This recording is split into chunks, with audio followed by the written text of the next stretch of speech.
Irgendwo sind sie doch geil. Du musst ein bisschen... Ach, wir sind live. Ja, einen wunderschönen guten Abend. Ich sag, die sind doch irgendwie total süß. Ey, der ganz rechts. Hat er schon aufgegeben? Der hat schon aufgegeben, aber die freuen sich alle noch. Ja, diese kleinen Hundepuppis, die wir hier haben, die verlosen wir heute. Und zwar gibt es 4 Stück und Sie müssen nichts anderes machen als irgendwas Nettes in den Chat reinschreiben, dann kommen Sie automatisch in die Verlosung. Sie können natürlich auch den Sam beschimpfen, dann kommen Sie auch rein. Also einfach was schreiben. So, ich muss, bevor wir loslegen, muss ich etwas in eigener Sache sagen. Und zwar, haben wir, wie soll ich sagen, Sie waren so süß und haben uns derart gestürmt, dass wir effektive Probleme haben mit dem ganzen Packen, Machen und Tun, dass wir es tatsächlich nicht schaffen, am Montag den Livestream Teddybär zu machen. Jetzt haben wir gesagt, wir verschieben alles, damit Sie Ihre Ware rechtzeitig kriegen und wir auch ein bisschen Luft haben, alles wieder abzubauen und alles wieder neu aufzubauen. Deswegen sage ich Ihnen jetzt die neuen Termine, die sind allerdings auch bei mir auf meinem Blog. Also wenn Sie neu dazu sind, www.lablanche.eu. Und die neuen Termine werden wir auch morgen direkt unter den Livestream schreiben, da können Sie es dann nochmal nachgucken. Das heißt, der neue Termin ist jetzt am 20. Oktober, gibt es jetzt den Livestream mit den Teddybären. Am 3. November gibt es jetzt den Livestream mit den Harlekin, also der vorher am 27. sein sollte. Wir haben jetzt alles um eine Woche verschoben. Und am 17. November gibt es Wien und Musik.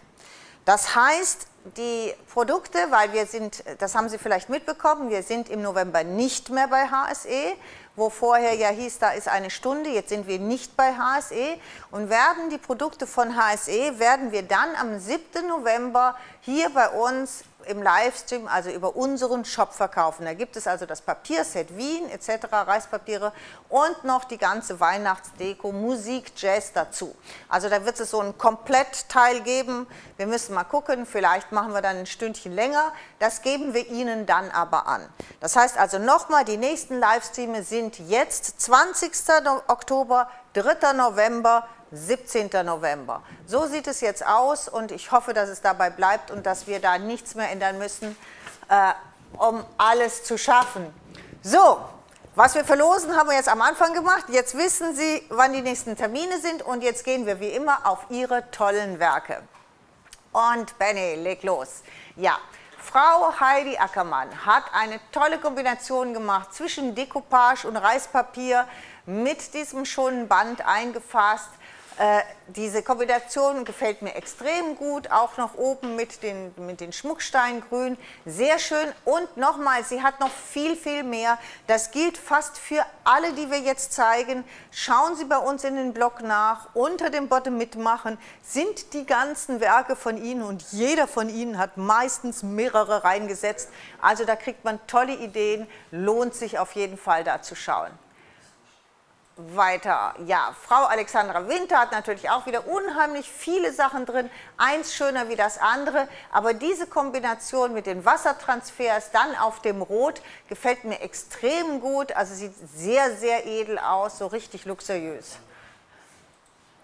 Ja, und Frau Teubel ebenfalls wieder, ich mag die Kombination, auch da oben mit den Schmetterlingen und mit den Stoffblumen, das sind alte Prima-Blumen, die wir mal hatten, wunderschön, also sieht unter Spitze dazu, sieht ganz, ganz edel aus.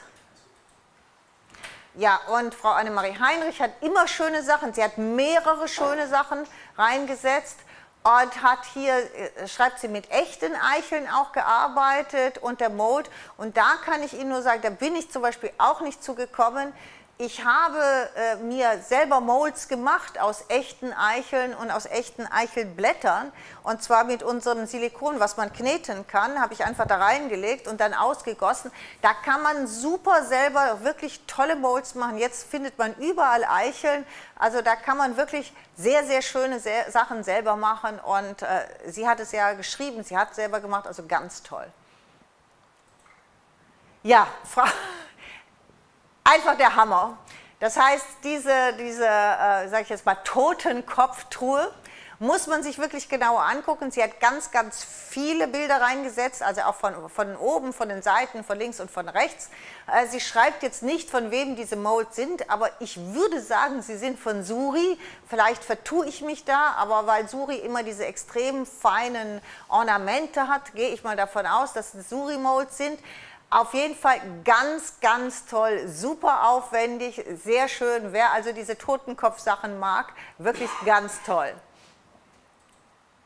Ja, und Herr Ruther hatte auch nicht geschrieben, von wem die Molds sind. Ich gehe ebenfalls davon aus, dass das Suri-Molds sind, die er hier verwendet hat, mit dem Dekoupagepapier im Hintergrund. Also auch ganz, ganz toll, gefällt mir auch unheimlich gut. So ganz viel, diese Ornamentik, alles ein bisschen so zusammengesetzt, super schön. Ja, und sie hat natürlich auch viele Einzelbilder von den Schrumpfbanderolen, Kugeln reingesetzt. Alles ganz aufwendig, noch oben und unten mit Bändern und Strass und alles dekoriert. Auch super, super schön. Ja, das finde ich auch schon, diese Farbkombination, dieser Rabe und dann allerdings diese Molds so richtig schön dunkel gemacht.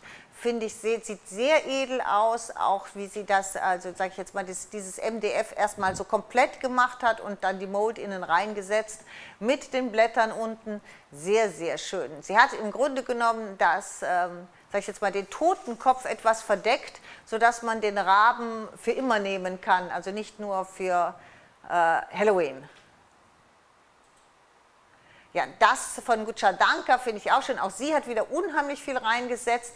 Das sind unsere Paint-Transfers, also wo nur die Farbe übertragen wird, und sie hat auch diese, wie heißt sie nochmal, diese Salztechnik, sage ich jetzt einfach mal, so angewendet. Super schön, dass es richtig toll auf alt ist. Wem das gefällt, wir haben auf YouTube eine Anleitung darüber, wie diese Technik geht, also unheimlich schön. Ja. Gefällt mir auch toll. Sie hat auch mehrere Sachen drin, Frau Peer. Ich habe jetzt einfach mal nur das genommen, ohne jetzt mal genau zu gucken. Aber auch ganz viele schöne Halloween-Sachen mit Knochen, Federn etc. Also richtig schön. Ja, sie hat auch mehrere Sachen drin. Ich habe jetzt mal das rausgesucht, weil ich auch hier wieder die Kombination der unterschiedlichen Bordüren, wie sie das oben und oben mit den Blättern, die Blätter aneinander gesetzt, gefiel mir auch total gut, also so schön herbstlich, und das ist ein ganz altes Reispapier von uns, also ganz toll.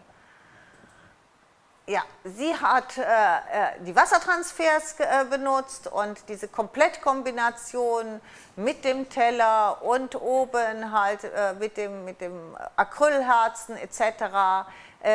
Und das Ganze dann noch so schön aufgebaut mit der Lampe, also auch sehr schön, sehr edel.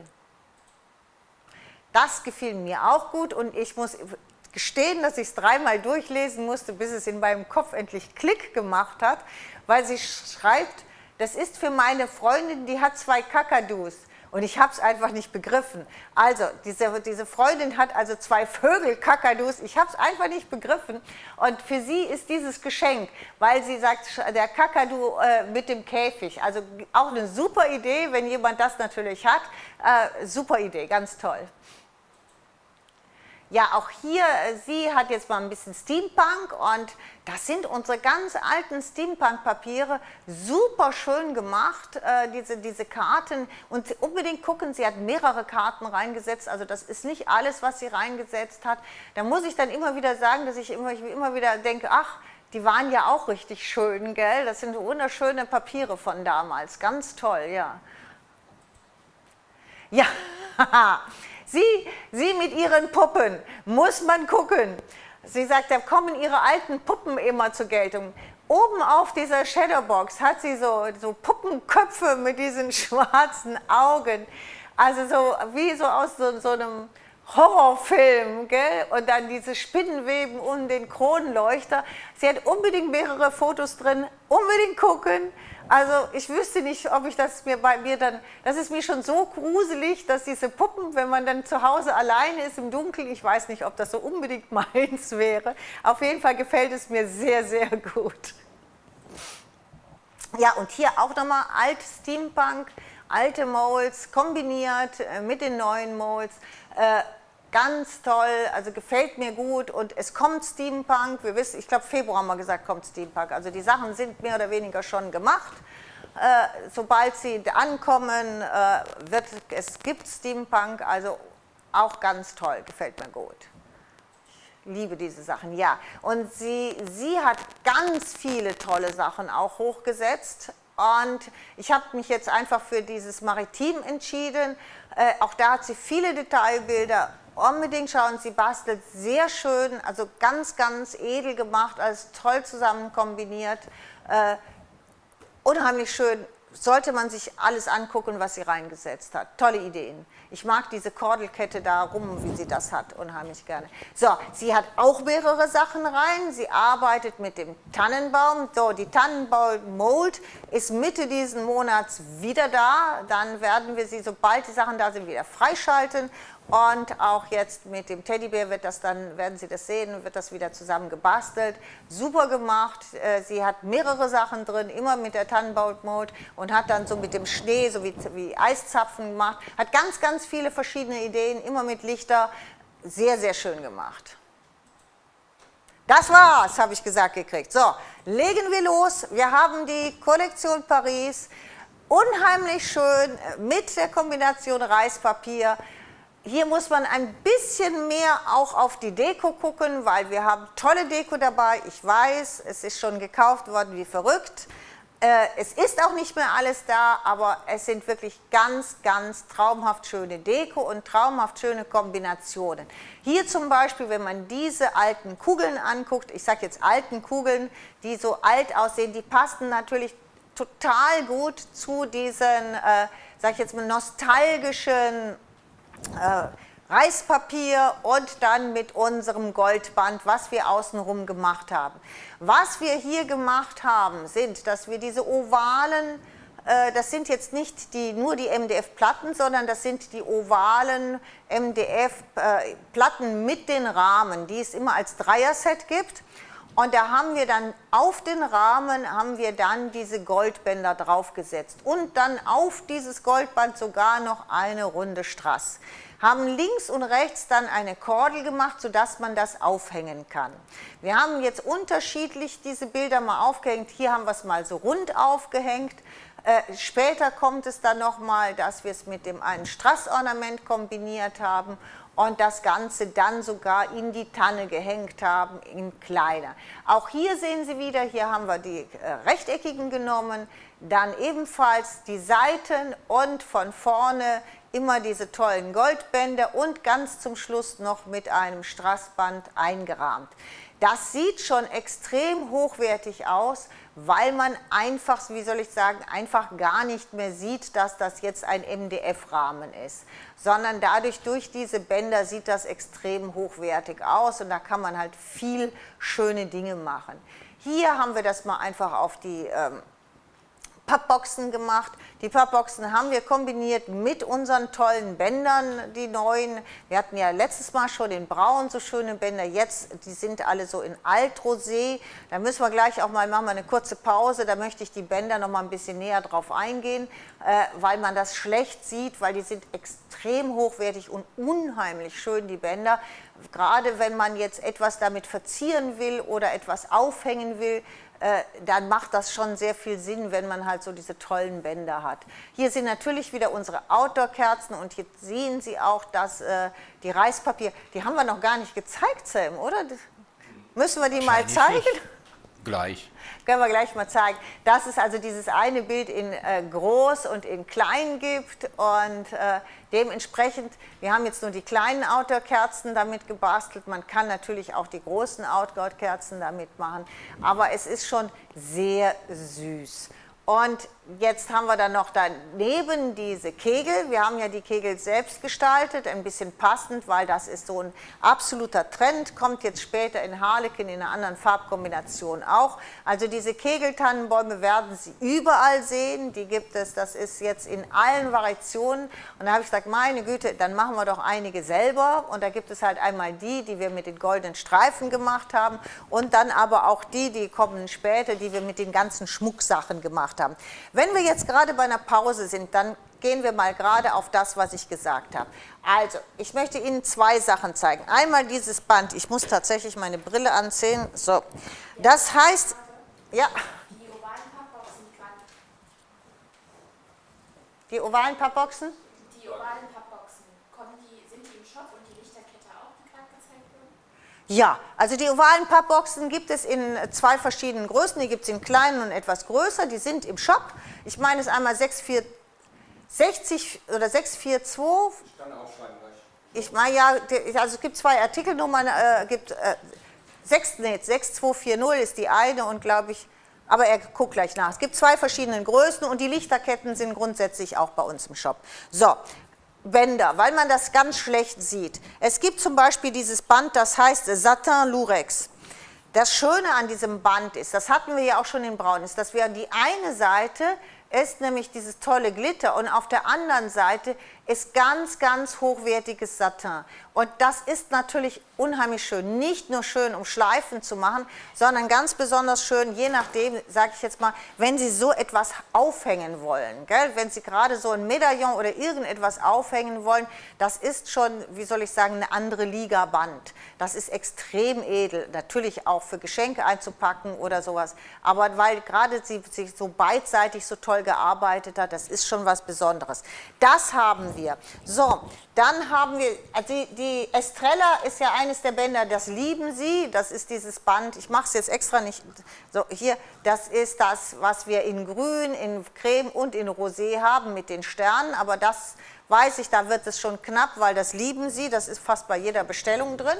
So, dann gibt es noch dieses hier, was wir jetzt, das ist auch so ein tolles Altrosé, unheimlich edel gemacht mit dieser goldenen Schrift und auch hier, das ist dieses so Rips-Satin an den Seiten und in der Mitte dieses glänzende, also wirklich, das ist, ich bin hin und weg von der Qualität dieser Bänder. So, und jetzt kommt noch etwas, da wäre man, ach ja, auch das Samtband hat ebenfalls Satin auf der Rückseite, auch hier ist das, also auch beidseitig. Also auch hier ist ein Unterschied davon zwischen anderen normalen Panesemdern, aber wo es mir jetzt darum geht, das ist dieses Band und das heißt Luganza.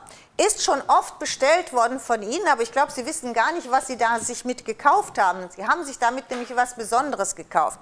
Dieses Band hat hier an der Seite eine kleine Kordel und das bedeutet, Sie können das so raffen. Und wenn Sie dann, jetzt sage ich jetzt mal, okay, ich mache das hier und nehme jetzt die Kordel noch von dieser Seite, trotz Brille, nicht so gut zu sehen für mich, da, so, und ziehe das Ganze jetzt zusammen, dann habe ich im Handumdrehen so eine schöne, sage ich jetzt mal, so eine schöne, ja, Rosette, die man ganz toll auch auf Medaillons, also hier unten einfach zusammenknoten, einfach auf Medaillons oder so etwas draufsetzen kann. Sieht super schön aus, gibt es einmal in Creme mit dem Gold und gibt es in Rosé mit Gold. Also jeder, ich hoffe, dass Sie jetzt zugucken, der Luganza in seinem Warenkorb schon hatte und das jetzt gekauft hat, der weiß jetzt, was er mit diesem tollen Band machen kann. Weil da steht keine Anleitung bei und wenn Sie das kaufen, wenn Sie die wenigsten kommen, glaube ich, selber darauf, dass man da an diesem Band ziehen muss, um das zu bekommen. Also einfach mal ein Tipp, ein ganz, ganz tolles Band, das ist dieses Luganza in Creme und in Rosé. Und ein ganz, ganz tolles Tipp. So, was wolltest du mir jetzt geben, Sam? Ich habe dir die Kisten gegeben und Ah, okay. Ah, ja, okay. Kleine Pappboxen. So, da kann ich die Du wolltest Artikel... die Nummer da vorlesen, oder? Ist das die letzten Kannst 6 du nicht, hier? ne?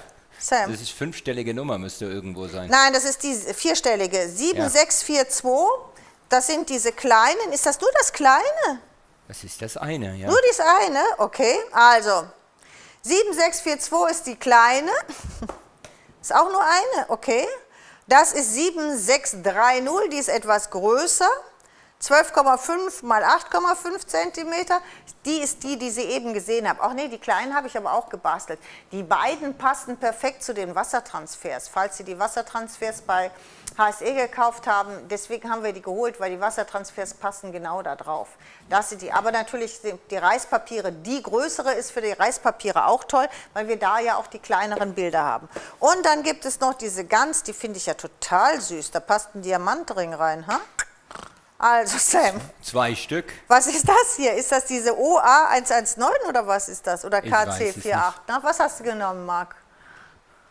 Ha? KC48. Okay, dann ist das die KC48. Okay, wer so eine kleine Schatztruhe oder so etwas haben will. So, das sind neuere Pappboxen, die wir jetzt haben. Jetzt haben wir, glaube ich, die Frage beantwortet. Gehen wir weiter, oder? Ja. Okay. Dann gehen wir weiter von den Reispapieren zu unseren Kegeln, wie ich davon gesprochen habe. Ah ja, Sam, beim nächsten Mal aufstehen, die will ich ja gleich basteln. Brauche ich nochmal die goldenen Bänder, bitte? Ja? So, und diese Kegel haben wir selbst gemacht. So, und jetzt ist natürlich unterschiedlich. Wir haben jetzt die Farben in matt, in 50 Milliliter im Shop. Und das ist ein tolles Rosé und es gibt ein tolles Hellblau. Aber vielleicht haben Sie das jetzt gesehen, dass bei diesem Kegel habe ich zusätzlich noch mit Perlmutt drüber gefahren, die Acrylfarbe Perl. Bin ich noch mit einer Lage da drüber gegangen, weil wir ja mit so vielen Halbperlen und so gearbeitet haben, dachte ich, man kann ja auch mal so halbe machen. Einmal so mit Perlmuttfarben dazu und einmal dann halt matt machen, also wie man gerade will. Man sieht ja auch hier einmal den Baum dekoriert mit den... Das sind ja aus den letzten Molds, wo die Eule mit drauf ist. Das ist dieses Motiv. Gehst du da nochmal drauf, bitte, Sam? Auf das Motiv von dem Kegel unten, die Mold. Aber selbstverständlich, Jacqueline. Ach, danke, Sam. Bin Oder? ich glücklich. Da, sehen Sie, das ist kommt von der Mold, wo die Eule mit drauf ist. Da kommt das her und das ist einfach damit kombiniert. Da kann man, siehst du deswegen. Ich habe die Eule gesucht. ja, Da das ist kann es man ganz unklar toll machen. So, ksch, pst. So, mal hoch jetzt. Eine Frage zu ja. dem Sockel. Ja. Gibt es den im Shop? Ja, der nennt sich bei uns Säule und was wir gemacht haben, der ist normal etwas höher. Bleib mal bei der Schleife, Sam. Der Sockel ist normal was höher. Wir haben den abgeschnitten. Das heißt, damit Ich bring den gleich. dann kannst ich du habe zeigen. das ja hier, ich habe das hier, Ach, damit ganz man, damit der Kegel tiefer sitzt, damit er nicht so hoch sitzt. So, und diese Schleife, jetzt kommt wieder so mein Tipp, was so grundsätzlich ist. Bei all diesen Dingen, wo man ja eigentlich so kreativ sein kann wie sonst fast nirgendwo, weil man wirklich machen kann, was man will, kann man natürlich auch, wenn man Molds hat, die Molds zusammen benutzen. Und diese Schleife ist eine Schleife, die haben wir fertig hier. Und ich habe mir einfach eine Mold daraus selber gemacht. Wieder mit diesem 2-Komponenten-Silikon und habe das dann einfach mit dem DAS oder also ich habe es mit DAS gemacht, rausgeholt und draufgeklebt. Das ist natürlich eine günstigere Variante. Und wenn du jetzt noch mal zu mir gehst, dann kann ich das noch mal ein bisschen vertiefen, weil wir das nachher noch ein bisschen mehr zeigen. Wir haben ja nicht nur diese, hier, das ist jetzt die letzte Mold, sehen Sie ja, die ich benutze. Aber wir haben ja nicht nur die, sondern gehen Sie einfach mal in Ihr Eingemachtes. Also wir verkaufen ja schon lange Molds und Sie haben bestimmt viele dieser Molds zu Hause. Wenn Sie jetzt das hier, diese... Wie heißt die eigentlich? Rahmen? Rahmen und Anhänger. Rahmen und Anhänger. Und wenn Sie diese, schauen Sie mal, was Sie da alleine haben. Und ich habe die jetzt eben auch mal mir mit DAS gemacht. Die sind noch nicht ganz trocken. Aber das und hier in der Mitte einfach mit der Acrylfarbe Perlmutt anmalen. Ist in der Gruppe. dann hat man schon ein ganz tolles, also den Rest würde ich jetzt gleich, wenn es trocken ist, male ich das noch Gold an. Aber da sehen Sie, diese ganzen Sachen, die allein nur in dieser Mold sind, können Sie fantastisch um diese Kegel herum machen. Das heißt, da haben Sie sofort, wir werden das auch gleich machen, wir basteln gleich hier so einen Kegel. Sehen Sie, da können Sie direkt so weiterarbeiten und sparen sich, dann sage ich jetzt mal, wenn man die dann so der Reihe nach hinten, sparen sich natürlich unheimlich viel dieser kleinen Steine. Auch hier können Sie können das ja auch tatsächlich so machen, dass Sie so eng aneinander setzen und schon haben Sie wirklich, Sie sehen, wie das perlmuttmäßig, haben Sie sofort so einen Kegel toll kombiniert, also toll bestückt, ohne dass Sie jetzt unendlich viel dieser teuren Strasssteine kaufen müssen. Also nur mal als Idee, wer mehrere Kegel machen will, weil ich finde einfach, dass die Kegel ganz toll aussehen, wenn man immer so 2, 3 nebeneinander stellt, gerade auch als Tischdekoration, wenn man sie mal ein bisschen hoch macht, da kann man ganz, ganz viel machen und auch ganz, ganz viel Geld sparen, indem man halt so verschiedene Dinge darauf macht. Sie sehen auch hier, ich habe das unterschiedlich gemacht. Ich habe, glaube ich, gehe mal hoch, was habe ich da? Habe ich oben nur eine Perle reingesteckt? Ja, da habe ich eine Perle reingesteckt, aber bei den blauen gleich habe ich zum Beispiel so diese Schleifen genommen, das werden wir nachher auch machen, da gehen wir jetzt nicht wieder hin, also diese Schleifen genommen, die es fertig gibt, also auch solche Sachen. Da zum Beispiel bei dem einfachen Kegel, der hier nur mit Gold und Rosé ist, daneben habe ich oben die Kronen genommen, weil das sind die kleineren, das sind die 25 cm Kegel, rechts das sind die 30 cm Kegel. Also da kann man sehen und da kann man das unheimlich schön miteinander kombinieren und wenn man die dann unterschiedlich auf Höhen setzt, sieht das sehr, sehr edel aus. Also sieht ganz toll aus. Und dann halt mit den Strassbändern, ob Sie jetzt, ich habe immer erst Perle, dann 2 Strass genommen. Sie können auch eine Kordel nehmen und dann Strass. Sie können mit den Halbperlen drum, also da kann man machen, was man will. Da kann man sich richtig austoben. Gut, Schaukelpferde sind inzwischen ausverkauft. Ich glaube, die Engel sind auch ausverkauft, wenn ich das richtig im Kopf habe. Aber es gibt noch eine Menge mehr. Und hier sehen Sie auch diese 2, da ist die Schleife oben drauf. Wenn Sie jetzt den linken Kegel sehen, oben an der Spitze, diese Schleifen gibt es ja bei uns extra. Da habe ich zum Beispiel mal die Schleife oben drauf gemacht. Da innen drin, die Schleifen, habe ich mir auch selber die Moldform gemacht. Also da gibt es ganz, ganz viel. Und jetzt geh bitte nochmal auf die kleine goldene Schleife. Die mini Gold. Die wird nämlich auch bald ausverkauft sein. Kommst du da drauf? Da, genau, zwischen zwischen den 2 Moldteilen. Ja, noch näher. Kannst du nicht? Okay, da habe ich also da unterhalb diesem Perlenstein, habe ich diese kleine goldene Schleife genommen und habe dann nochmal so einen Strasstropfen drunter gesetzt. LBM 390, ne? LBM 390, das sind die goldenen Schleifen, ja genau. Wer die Artikelnummer sucht, die sind total süß, aber die zeige ich gleich auch nochmal, wenn wir die kleinen Kegel machen. Gleich machen wir das ja alles und dann zeige ich das nochmal. Und dann haben wir natürlich noch die fertigen Kegel, das sind diese weißen, ich weiß allerdings nicht, ob die schon, der kommt gleich noch ein, die ausverkauft sind und wenn, auf jeden Fall kann man das dann auch miteinander kombinieren, wenn man möchte. Ah, jetzt gehen wir zurück zu mir. Ja, wir haben ja einmal, jetzt kann ich die, kommst du da, geht das, dass ich die hier so zeigen kann oder geht das nicht? Gehen wir weiter, dann zeige ich das danach. Okay, dann gehen wir jetzt erstmal weiter. Jetzt gehen wir zum nächsten. Und das ist wieder das Reispapier. Da haben wir jetzt mal mit unseren alten Weihnachtsblumen gearbeitet, mit den alten Folienblumen, weil die passten einfach von dem Blau so gut dahin. Links hängen noch die Kegel in klein, die gibt es ja auch zum Hängen. Da haben wir allerdings auch welche selber gemacht, also das kann man auch selber machen, kann man aber natürlich auch toll kombinieren. So, und hier haben wir unsere alten Weihnachtsblumen genommen, ein bisschen mit der Schneepaste an der Seite, die tollen neuen Mittelpunkte, wo die dunkelblau sind mit dem Strass und dann mag ich diese verschiedenen Zweige, die sehen jetzt hier ein bisschen violett aus, sie sind aber nicht violett, sie sind so, so stahlblau, ja, so cremig blau, würde ich sagen, könnte man sie nennen, gell? So perlmuttblau. Aber ich zeige sie gleich nochmal hier, da sieht man die Farbe ein bisschen besser.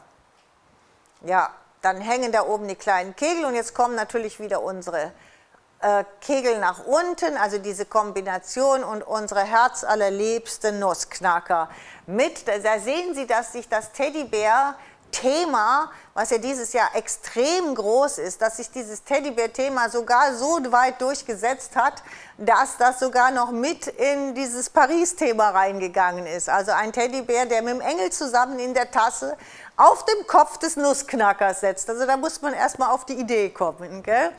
Also super, super schön gemacht, also tolle Dekoration und dann sehen Sie ja immer in der Kombination mit unseren Kegelbäumen. Vorne der weiße, das ist jetzt der, den es fertig gibt, der so, sage ich jetzt mal, einem die Idee ein bisschen gibt und dann kann man das Ganze weiterarbeiten, selber machen, kombinieren und dann kann man wunderbar schön das Ganze dekorieren. Und immer wieder, da sieht man immer wieder hier mit dem Reispapier und dann den schönen Bändern dazu. Was auch, aber das brauche ich eigentlich nicht mehr sagen, weil ich weiß gar nicht mehr, wie viel wir davon haben. Diese Schmetterlinge in Creme, wir haben sie ja in Creme mit dem Gold und dann gibt es sie auch noch in diesem Rosarot mit den blauen Punkten. Das ist natürlich etwas, wo man fantastisch mit dekorieren kann. Das füllt einfach, die haben ja einen Clip, ob man jetzt ein Sideboard damit gestaltet, ob man etwas von oben ans Fenster hängen lässt. Also diese Schmetterlinge mit dem Glitter, mit dem Creme oder mit dem Rosé, die füllen einfach. Die sehen toll aus, die sind leicht. Das ist ja auch immer so ein Thema, je nachdem, wenn die Sachen zu schwer sind an einem Tannenbaum, dann hängt der Zweig so runter, dann hat man auch wieder ein Problem. Und da füllt man einfach, sieht super aus, ja genauso wie die Zweige, boah, wie heißen die denn jetzt noch bei uns? Dekozweig, Schaumperlen? Schaumstoff irgendwas. Dekozweig, Schaumstoffperlen, so, die gibt es, das ist so ein Perlmutt-Rosé oder Peach, Pfirsichgold, so, und wie heißt das andere? Nur Gold, glaube ich, gell? Das andere, die gibt es, ja genau, die gibt es in zwei Farben, kann ich Ihnen nur näherlegen, weil, wie Sie sehen, ich habe diesen Zweig auseinandergeschnitten. Da sind unendlich viele Einzelzweige dran und dementsprechend kann man diese einzelnen Dinge alle auseinanderschneiden und einfach immer so ein bisschen dazwischen stecken. Und dann hat man sofort diesen irisierenden Glanz, hat man sofort dieses, was ja auch jetzt hier in dem Band drin ist, was so eine tolle Kombination ist, wo man unheimliche, wenn man zum Beispiel mehrere Geschenke einpacken will, dann schneidet man einfach immer so kleine Stücke da ab, nimmt das tolle Band und kann man das mit einarbeiten. Das sind diese, sage ich jetzt mal, diese Zweige, die sind einfach Gold wert. Je mehr da dran ist und man es geht ja nicht darum, diesen Zweig immer so als Ganzes zu nehmen. Ich nehme die ja nie als Ganzes, sondern ich schneide ja immer die einzelnen Dinger da ab. Und da hat man so viel und überall kann man so ein kleines Ding dran tun, hat sofort diesen tollen Effekt des Irisierenden. Und die sind auch leicht, dadurch, dass es Schaumstoffperlen sind, ebenfalls federleicht. Tolle Kombination einfach, dass man das schon mal so hat, wenn man Geschenke einpacken muss oder sowas. Ja, sieht natürlich auch schon schön aus. Das ist jetzt wiederum mal eine Idee. Wir hängen das oben an so ein Gitter. Ich weiß, dass das auch schon nachgemacht wurde. Ich habe schon Bilder gesehen, dass es nachgemacht wurde. Aber das ist jetzt mit diese Kugel an diese Ketten hängen. Das ist etwas, was ganz leicht ist, weil da muss man nicht kleben. Bleib mal da, Sam. Also, wenn man jetzt zum Beispiel irgendwelche Leuchter zu Hause hat, über dem Tisch, also ich habe zum Beispiel wirklich so Kandelaber mit Glas. Wenn ich da eine Weihnachtsdeko mache, dann ist das immer blöd, was hängt man darunter? Wenn man diese Perlenketten hier nimmt, dann ist das eigentlich relativ einfach, weil wir machen mit diesen Perlenketten eigentlich nichts anderes als da ist nichts geklebt, sondern die sind, genau so, Ha, jetzt ist es mir runtergefallen. So, die sind eigentlich nur hier reingehängt. Das heißt, man kann die hier, sehen Sie, man kann die hier zusammen und kann die hier so reinhängen. Oder mehrfach hin und her. Mach mal einfach. Ich mache eins, ja.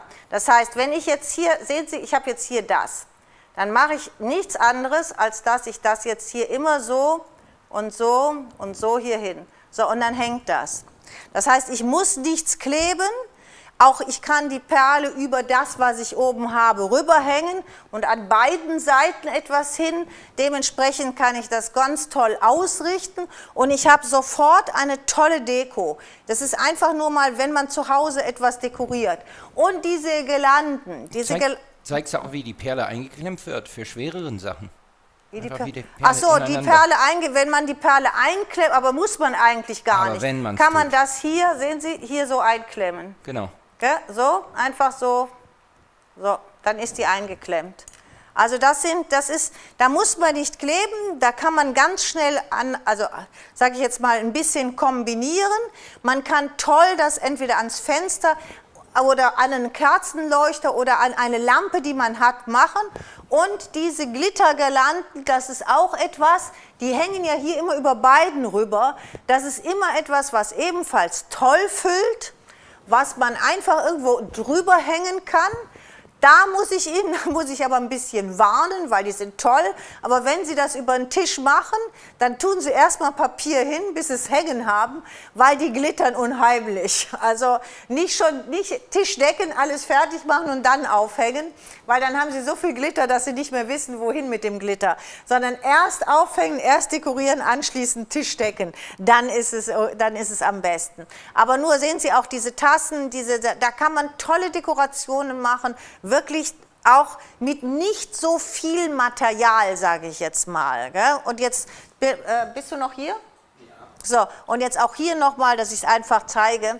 Da habe ich einfach die einzelnen Zweige. Selbst wenn Sie das jetzt hier noch nehmen, Sie könnten den nehmen, Sie könnten den nehmen, für ein Geschenk, das reicht. Und das Ganze, was Sie jetzt hier sehen, das heißt also das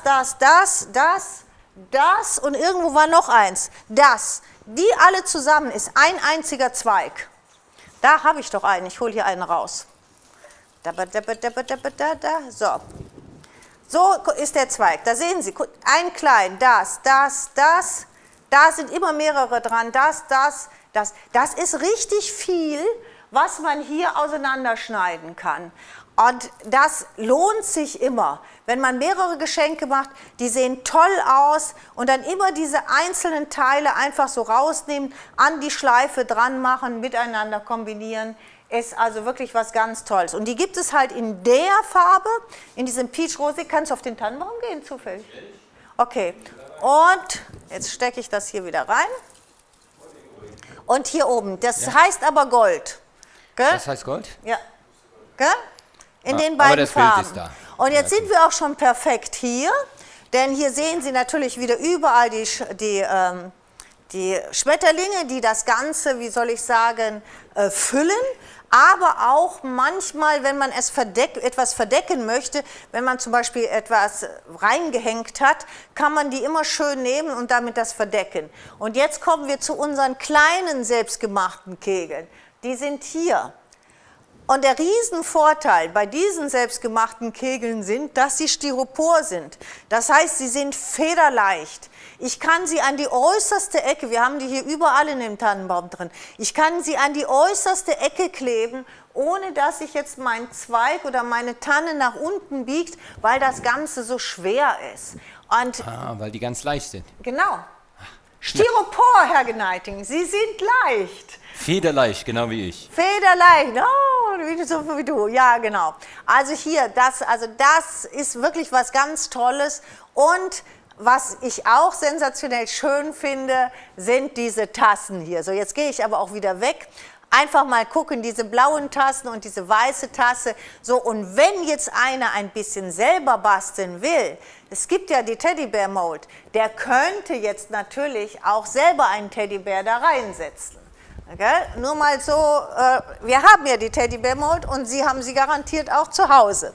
Also da kann man auch selber noch ein bisschen machen und Ja gut, dann haben wir hier natürlich noch die Blätter drin. Und was ich auch total schön finde, weil sich das natürlich egal wie anpasst, wie heißen die denn, diese Perlenzapfen?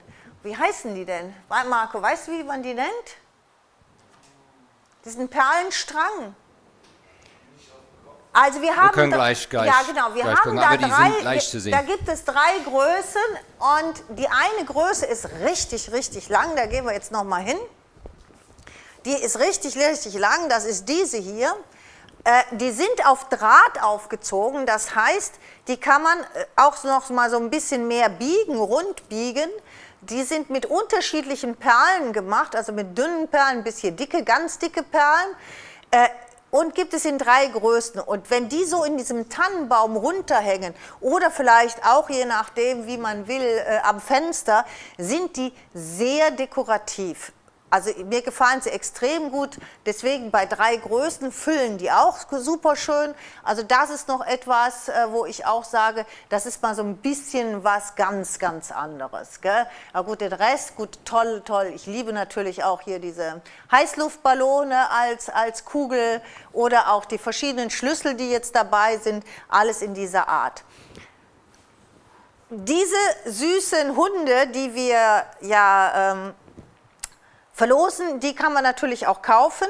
Die Hunde haben hier innen drin wie sage ich mal, das Batterie? sagt man da? Ja, nicht nur Batterie, sondern auch den Motor. Ist alles da drin. Die gibt es bereits mit Batterie. Wenn Sie nach Hause kommen, muss man da nur wieder diesen Schutz abziehen. Das ist hier mit Klett gemacht, kann man aufmachen, ist mit Klett gemacht. Und dann ist hier diesen Knopf, da drückt man drauf. Dann legt er los, also dass er mit seinem Schwänzchen wackelt und mit den Ohren singt und bellt. Und einfach total süß. Ich bin nicht ganz sicher, ich habe es mir nicht durchgelesen, aber ich könnte sogar sagen, da ist ein Timer. Also da war so, du kannst 2 Sachen hin und her, bin ich aber nicht ganz sicher. Aber sie haben natürlich auch wieder hier diese schöne karierte Schleife, passt natürlich perfekt wieder zu unserem Teddybär-Thema, also zu dem roten Thema. Ich habe sie jetzt hier hingetan, weil es halt auf den Reispapieren natürlich auch immer mit diesem Hund ist. Deswegen, die gibt es auch zu kaufen, also die verlosen wir nicht nur, sondern ist natürlich auch ein süßes Geschenk. Also die hier heißen Perlenanhänger aus Kunststoff und gibt es in 3 Größen. So. Und Sam, jetzt gehst du auf die andere Seite. Gehe ich wieder zurück. Wir könnten mal gerade vielleicht die Reispapiere zeigen, oder? Ja, habe ich denn ein Set hier? Wahrscheinlich, Nein, habe ich wahrscheinlich nicht. Wahrscheinlich nicht. Ich habe mir ein paar hier hingetan, aber das sind nur 4 Stück. Wie viel haben wir denn? 17. Nee, 5. Da fehlt mir ein einziges Papier. Oh, vielen Dank. Vielen Dank, hat er mich mit den schönen Bändern hier versorgt. Also ich fange schon mal an, wir sehen ja gleich, welches fehlt. So, mein absolutes Lieblingsmotiv ist dieses Mädchen mit dem Hundebaby, weil sie guckt einfach so allerliebst und dieses Hundebaby da, das ist einfach schön. Großes Motiv. Kann man toll benutzen, auch für die großen Kerzen. Also ist wirklich, sie hat so ein ganz, ganz süßes Gesicht. Das ist Nummer 1. Dann haben wir dies, was natürlich typisch mit diesem Blau und Rosé ist. Das sind die halbgroßes, dann hier die kleineren, die werden Sie nachher sehen, die kommen jetzt direkt danach. Ja, jetzt muss ich mal gucken, welches ich schon habe, welches mir hier fehlt. Das habe ich auch. Das habe ich auch. Ah, das fehlt mir. Das habe ich nicht. Ja, das ist natürlich auch noch total schön. Richtig schön verschneit, dieses kleine Mädchen da. Also das ist wirklich total schön. Das ist das 3. Dann das 4. Papier, das so richtig so nostalgisch ist. Wieder mit dem Hundebaby. Und dann nochmal alle Motive in klein, dass sie in die Kugeln passen oder halt auf kleinere Elemente drauf. Das ist das Reispapier-Set. Das kommt jeweils einmal, gell? Genau. So. Und jetzt. Es sei denn, Sie bestellen es Sam. zweimal. War clever, ne? Oh ja, andere Seite jetzt. Jetzt geht es auf der anderen Seite weiter. So, da haben wir das Ganze da nochmal ein bisschen mit den Bändern gearbeitet, damit man die Bänder ein bisschen mehr sieht. Und das Ganze kombiniert mit den Engeln. Die braunen Vogelvolieren, sind die im? Nein, die kommen noch. Die kommen noch, okay? Die kommen dann zu Teddybär, gehe ich mal von aus. Gehen wir davon aus. So, aber hier sieht man wieder schön die Bänder. Oben habe ich auch extra mal so eine Schleife dran gemacht, damit man sieht, wie das aussieht, wenn man die Bänder so ein bisschen kombiniert, dass man auf der einen Seite das Satin rausgucken lässt, auf der anderen Seite lässt man dieses Glitter rausgucken. Das sieht schon richtig edel aus. Ja, und da sieht man natürlich auch noch diese Anhänger. Wir haben ja noch so kleine Anhänger in Kombination zu diesem Thema Paris. Und da sind da gibt es die Schleifen, da gibt es so Engel in allen Variationen. Da gibt es diesen Herz, das kommt aber gleich noch alles. Aber einfach, ich zeige es dir einfach jetzt mal gerade hier, das ist jetzt zum Beispiel einer dieser Engel. Das bedeutet also, die kann man toll an die Geschenke dranhängen, kann man natürlich toll auch in den Tannenbaum hängen. Aber was Sie gesehen haben, ich habe hier oben einfach diese Öse weggemacht und habe das, weil hier ist genügend Möglichkeiten, habe das jetzt zum Beispiel hinter die Schleife auf das Geschenk geklebt.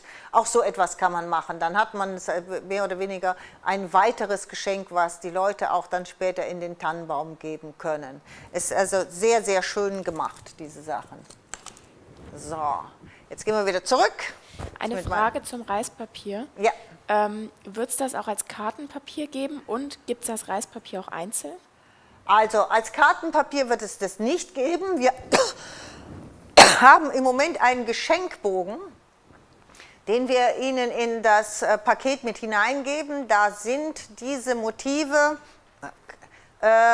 Seit wann geben wir das raus? Geben wir das schon länger raus? Ich glaube, seitdem Blau angefangen hat, ungefähr, ein bisschen später. Aber geben wir auf jeden Fall. Das heißt, Gehen wir auf jeden Fall heute raus. Ja, Wir geben uns Mühe. Kannst du mir vielleicht den Bogen gleich mal bringen? Einmal, geht das? Ich zeige dir nochmal, ich weil gerade es gibt ja nicht hingesetzt. ein Kartenpapier, sondern wir haben diesen Geschenkbogen und da sind solche Motive und ähnliche Motive nochmal in klein drauf. Könnte man natürlich mit Papieren kombinieren, mit älteren Papieren, die wir haben, weil wir haben ja blaue Weihnachtspapiere, kann man das Ganze schon auf jeden Fall miteinander kombinieren, aber es gibt kein extra Kartenpapier da draus. So, Reispapiere einzeln wird es, glaube ich, nicht geben, weil diese Papiere bald oder vielleicht auch schon ausverkauft sind. Ja. Also da weiß ich gar nicht, wie viel davon noch da sind, aber das ist ja dieses, was ich versuchte ein bisschen eben zu umschreiben. Es ist gestern freigeschaltet worden und bei uns ist es explodiert.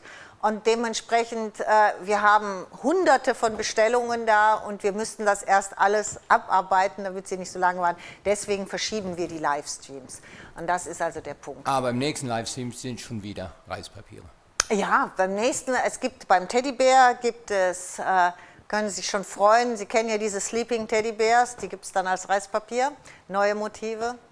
Und da gibt es danach, Harlequin gibt es Reispapiere, bei Wien gibt es Reispapiere, also es gibt noch eine Menge zu basteln. So. Du zeigst mir aber trotzdem gleich mal den Bogen, dass ich den gleich noch mal kurz zeige und jetzt gehen wir aber erstmal weiter. So, da habe ich jetzt diese Luganzer-Wand zum Beispiel oben neben den Engel gesetzt und nochmal so einen ganz, ganz kleinen Kegel, der jetzt ebenfalls mit diesen kleinen goldenen Schleifen gemacht ist. Also auch das kann man machen.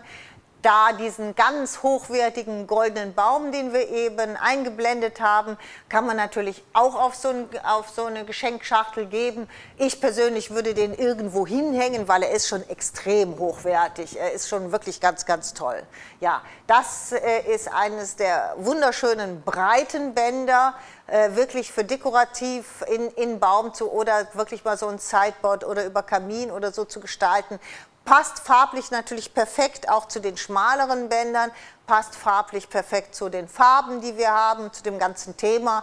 Deswegen haben wir es Ihnen nochmal eingeblendet. Wer jetzt etwas üppiger und noch üppiger basteln möchte, kann das alles fantastisch miteinander kombinieren. Jetzt haben wir Ihnen auch noch, gehen wir auf den Tisch, Sam? Gleich. Ja, da habe ich nur ein paar. Da müssen Sie Das heißt, schauen, diese da Band, gibt es wie hieß das? unendlich viele verschiedene Varianten. Engelchen mit Pfeil und Bogen nach links, nach rechts, hängend, sitzend, stehend, alles. Da gibt es alles Mögliche. Das Einzigste, wo es knapp wird, wo wir nicht mehr so viele haben, gehen wir mal oben auf die großen Sitzenden. Da gibt es ganz wenige oder sind vielleicht auch schon weg. Da genau, das sind diese größeren sitzend. Die eine guckt nach rechts, der andere guckt nach links. Da wird es richtig knapp. Muss man einfach mal gucken, vielleicht sind sie auch schon weg. So, dann geht's weiter. Ja, geht natürlich nicht, ohne einmal einen tollen Tisch zu dekorieren. Dann haben wir einen Tisch, weil ich hatte Ihnen ja gesagt, diese großen blauen Kugeln, das sind so diese, ja, die gibt es ja einzeln, das sind die hier, die einzelnen, und dann gibt es die ja noch in diesem Viererpack, wo die gedrehten Kugeln sind, wo die Glitterkugeln drin sind, also das gleiche, was man auch in Rot hatte. Auch da wird es knapp. Da habe ich eben geguckt, ich meine, da hatten wir noch eine Handvoll Pakete, mehr gab es da nicht mehr, also auch da wird es knapp. Die haben wir noch mehr, die einzelnen, aber die Viererpacks, da wird es schon sehr knapp. So, und da habe ich das mal gezeigt, ich habe das natürlich ein bisschen mehr kombiniert mit jetzt auch diesen Schachteln, aber wie man die wirklich in die Mitte auf einen Tisch dekorieren kann. Da sind einfach diese großen Kugeln aneinander, so.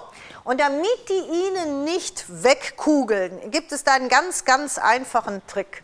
Und zwar ein Klebeband. Und zwar nur ein Klebeband, aber es einseitig klebt. Sie legen dieses Klebeband einfach mit der nicht klebenden Seite auf den Tisch. Und dann können Sie diese Kugeln alle mit diesem, wie sagt man, mit diesem Anhänger hier, mit dem Anhänger auf das Klebeband legen. Und dann klebt die Kugel da fest. Ich zeige es nochmal bitte bei mir jetzt hier.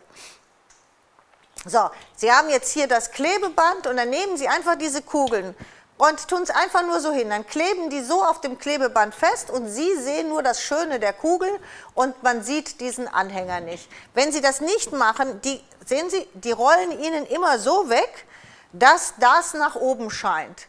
Und das will man ja nicht, wenn man das so auf dem Tisch dekoriert. Deswegen Klebeband hin, so, einfach die Kugeln so danach hin. Und Sie müssen es nicht auf die Tischdecke kleben, sondern einseitiges Klebeband. Ich habe das an den Enden einmal umgeknickt und habe es dann nur links und rechts einmal auf die Tischdecke geklebt. Kann man aber auch mit Nadeln machen, wenn man es nicht kleben will, aber das geht ja, Stoff geht ja sofort wieder weg. Aber einfach nur so kriegt man die Kugeln schön drapiert aneinander gesetzt. Ja, jetzt sind wir auch noch bei etwas, was man ein bisschen unterscheiden muss. Wir haben 2 Champagnerflaschen als Deko. Es gibt einmal da diese Celebration Bubbles und diese Flasche ist tatsächlich mit einer Flüssigkeit gefüllt. Also kein Champagner. Wir kamen heute auf die Idee, dass wir mal vielleicht irgendwann mal einen La Blanche Champagner machen müssen. Aber da ist also kein Champagner drin. Aber die ist also richtig schwer, weil sie mit Flüssigkeit gefüllt sind. Aber dementsprechend auch richtig hochwertig. So, und dann gibt es noch diese hier. Und das sind diese Christmas Bubbles. Und die gibt es in Gold und in Rosé.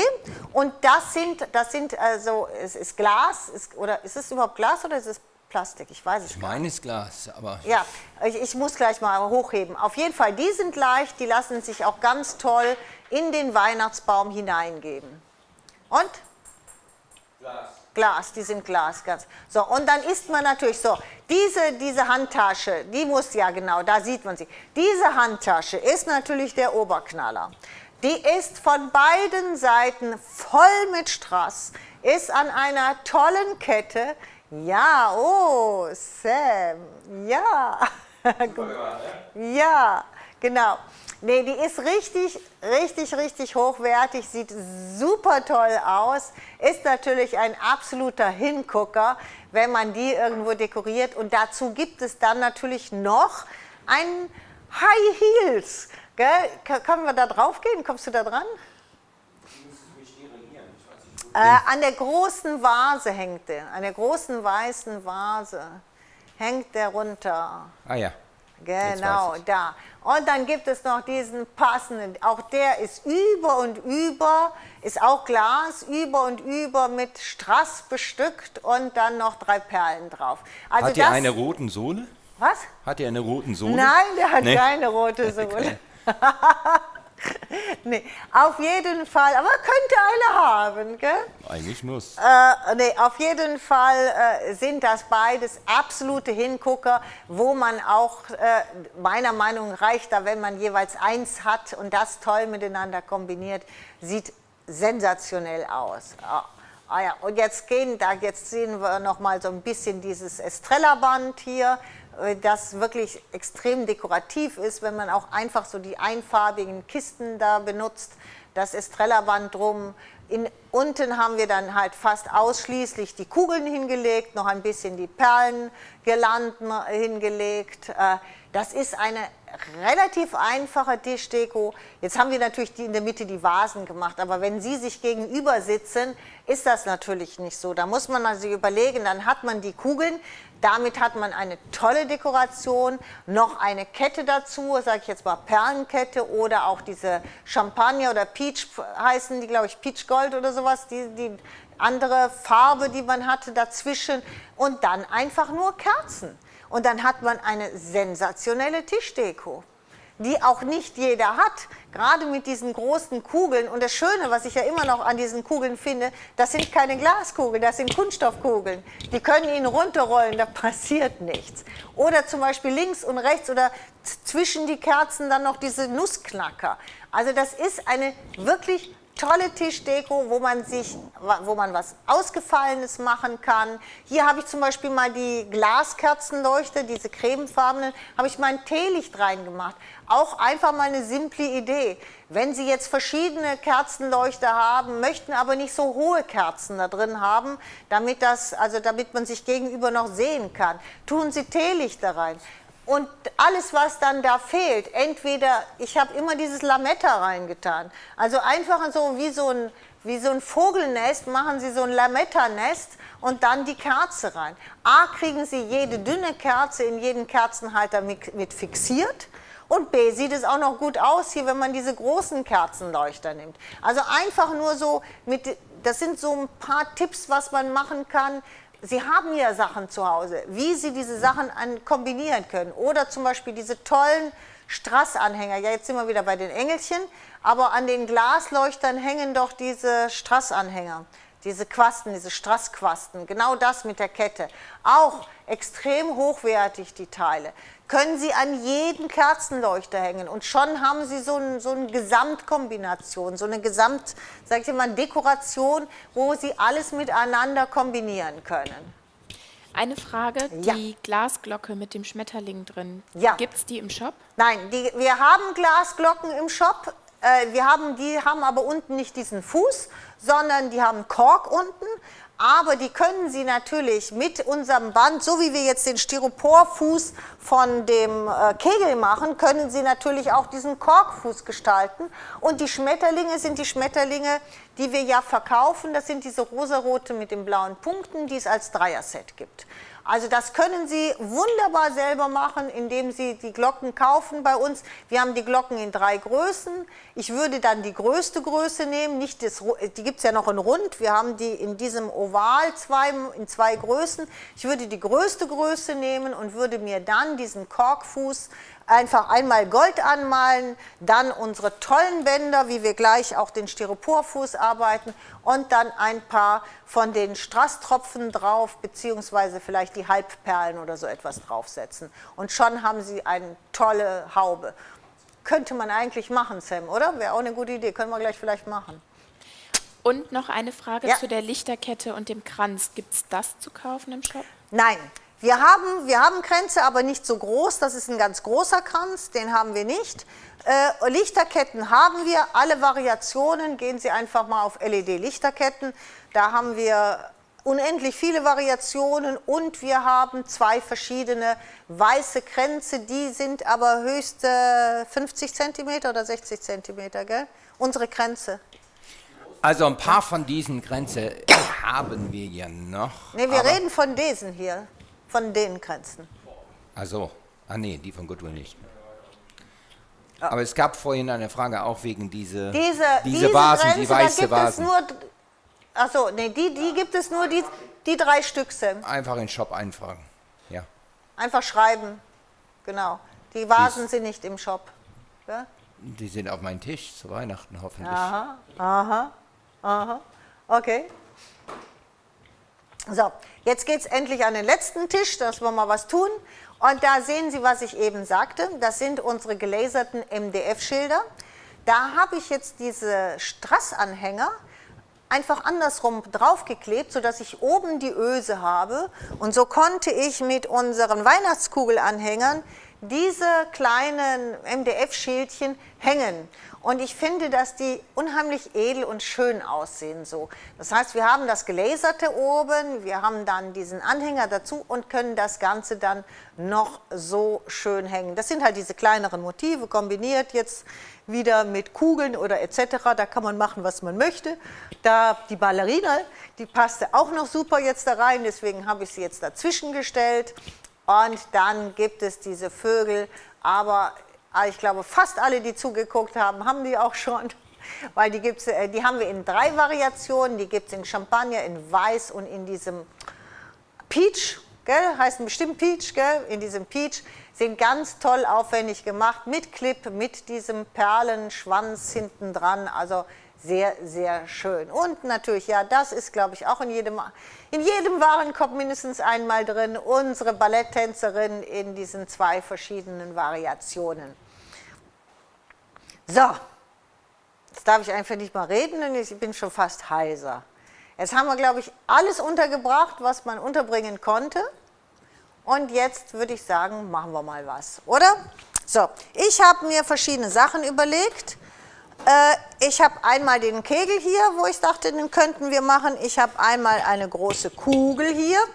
Die könnten wir machen. Wir haben die ja damals in Rot gemacht, aber dachte ich, jetzt können wir ja die mal auch in Blau unterschiedlich machen. Fangen wir mit der Kugel an. Fangen wir mal mit der Kugel an, oder? So, da könnte man natürlich auf alt und nostalgisch mit diesen Bändern machen. Ich dachte aber, ich habe mir diese Weihnachtsblumen, hatte ich mir 2, 3 vorgemacht, mit unseren neuen sage ich jetzt mal, Innenteilen. Die sind ja so schön mit Strass und Blau.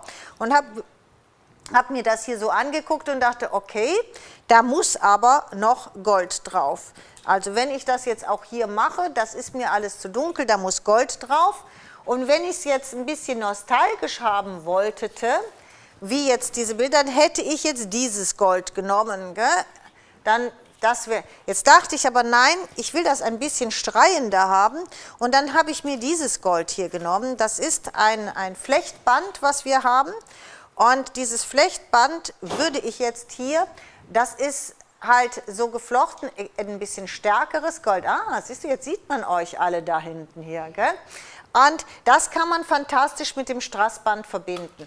Also hier setze ich erstmal hier an. Ich klebe diese Sachen eigentlich nie so komplett, sondern ich setze das immer irgendwo an und klebe dann so punktuell. Sehen Sie, jetzt habe ich oben und unten und jetzt gehe ich wieder hierhin zurück, klebe das dann einmal hier noch ein bisschen fest und dann habe ich die einmal rund. Hier ist ja so eine kleine Schweißnaht, da kann man sich extrem gut dran orientieren. So. Ich habe immer erst ein bisschen Kleber und dann schneide ich das ab. Normalerweise sollte man hier sofort Tesafilm machen, weil das Geflochtene geht auf. Da wir aber ja jetzt nochmal hier so rund gehen, ist das nicht so schlimm. Das klebe ich mehr oder weniger ja direkt hier wieder fest, kann ich ein bisschen zusammendrücken und dann geht das Ganze wieder los. So. So ein bisschen gucken, dass man die Mitte gut trifft, damit das anständig aussieht. Und dann hier halt wieder ein bisschen Kleber hin. Und dann schneide ich das dann hier mal hinterher ab. So. Ich würde jetzt auch tatsächlich noch 2 Reihen machen, weil wir ja bei den Kegeln auch mehr oder weniger dieses System durchziehen.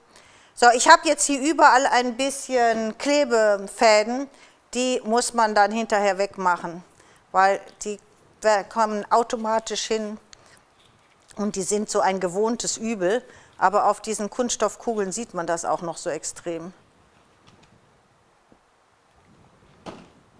So.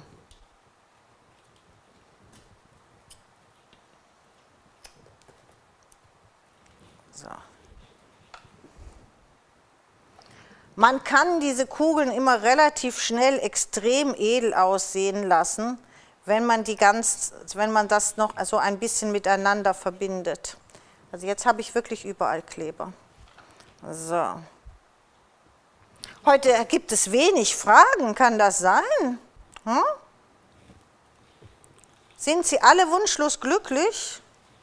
Eine zu den Kegeln. Möchtest du die gleich beantworten, wenn du die machst? Nein, oder? kannst du jetzt fragen. Die runden Sockel, da gab es eine Frage, ob die gekauft oder gemacht sind oder... Die sind gekauft, das sind unsere Säulen. Die nennen sich Säule, die gibt es in 4 cm und in 6 cm, kann das sein? 4 und 6 cm. So, jetzt sieht sie doch schon gut aus, jetzt mal ganz kurz. Die sind im Shop, die gehen hier eigentlich noch hoch. Kann man mir vielleicht nachher mal die 2 in Original holen, dann kann ich das zeigen. Wir haben die hier einfach nur, wie man sieht, abgeschnitten, damit der Kegel etwas tiefer ist. Mehr haben wir nicht gemacht. Aber wir haben die in beiden Größen, für beide, sage ich jetzt mal, Kegelgrößen gibt es die bei uns im Shop, sind auch in diesem Ordner drin. Jetzt muss ich einmal gerade hier die ganzen Klebereste vernichten, die auch an mir hängen bis zum geht nicht mehr. So, wenn man das Ganze jetzt ein bisschen edler, jetzt hat man verschiedene Möglichkeiten. Fangen wir doch mal an, weil wir haben ja genügend Sachen hier. Jetzt könnte man, wenn man wollte, zum Beispiel vorne und hinten sagen, okay, man hängt jetzt jeweils so einen Anhänger hier drauf und schon sieht die Kugel gut aus. Was ich aber machen möchte ist, ich würde gerne mit dem Strassband arbeiten. Das heißt, ich würde gerne links und rechts hier, schauen Sie mal, links und rechts von diesem Band, und das sieht sofort ganz anders aus, wenn man das macht. Wenn man also links und rechts von diesem Band dann noch einmal mit diesem Strasskordel arbeitet. Jetzt muss ich mal fragen, wie viel Uhr wir haben, ob ich das jetzt alles einfach nur zeige oder ob ich das mache. 6 nach 8, okay, das ist natürlich nicht so wahnsinnig viel Zeit. Dann machen wir, sagen wir mal, die vordersten 3, oder? Da kriegen wir hin. Das heißt, ich gehe jetzt mit meinem 3D-Varnish. Ich liebe das so sehr. Ist immer zu. Ich weiß es nicht, ob das bei Ihnen auch so ist, aber bei mir sind die immer zu. So. Neuer Versuch. Ja. Nee, ist schon. Es gibt's doch nicht. Das kann doch wirklich nicht sein. Gleich kannst du mir ein neues holen. Das kann doch nicht sein, dass das in jeder Sekunde immer wieder zu ist. So, jetzt holen wir hier mal ein bisschen was raus. Vielleicht ist das so. Ja, jetzt geht's. Okay. So. Also, ich mache das mit dem. So. Hätte ich in der Mitte noch einen Tropfenkleber machen sollen. Aber ist egal. Hier ist eine Frage zu den Boxen mit dem geschwungenen Deckel. Kommen die nochmal? Ich glaube, das war das Dreier-Set. Nee, die kommen nicht mehr. Die kommen nicht mehr. Da hatten wir irgendwie, ich meine, wir haben da diese Reste aufgekauft, die es da gab. Nee, die kommen nicht mehr. So, jetzt setzen wir die da hin. Einfach mal hier so schön da dran. Und normalerweise würde ich jetzt weitergehen, aber ich schneide die jetzt hier ab, damit die hier in der Ecke aufhört. So. Ja. Genau, und jetzt machen wir die andere Seite. Das Schöne bei dem 3D-Varnish ist, dass der ganz klar auftrocknet. Kannst du das überhaupt sehen? Ja, da sieht man das, genau. Jetzt gehe ich auf die andere Seite noch. Wir machen jetzt nicht so viel, weil sonst mache ich die ganze Zeit das Gleiche. Und Sie können sich ja vorstellen, wie das dann zum Schluss aussieht. Und so, das heißt, ich gehe jetzt nochmal hier immer rein. Wenn man die ein bisschen zieht, wird sie gerader. So. Manchmal hat man da so Wellen drin und dann ziehe ich einmal an der und dann wird sie sofort gerade, dass sie ein bisschen gerader da dran hängt. So, nochmal, jetzt kannst du beide nochmal zeigen, links und rechts. Jetzt kann man sich natürlich überlegen, wenn man es ganz doll machen will, könnte man jetzt noch die klare nehmen und die klare hier einmal so in die Mitte setzen. Ja, das sähe schon extrem edel aus, da könnte man schon ein bisschen was machen mit. Gell?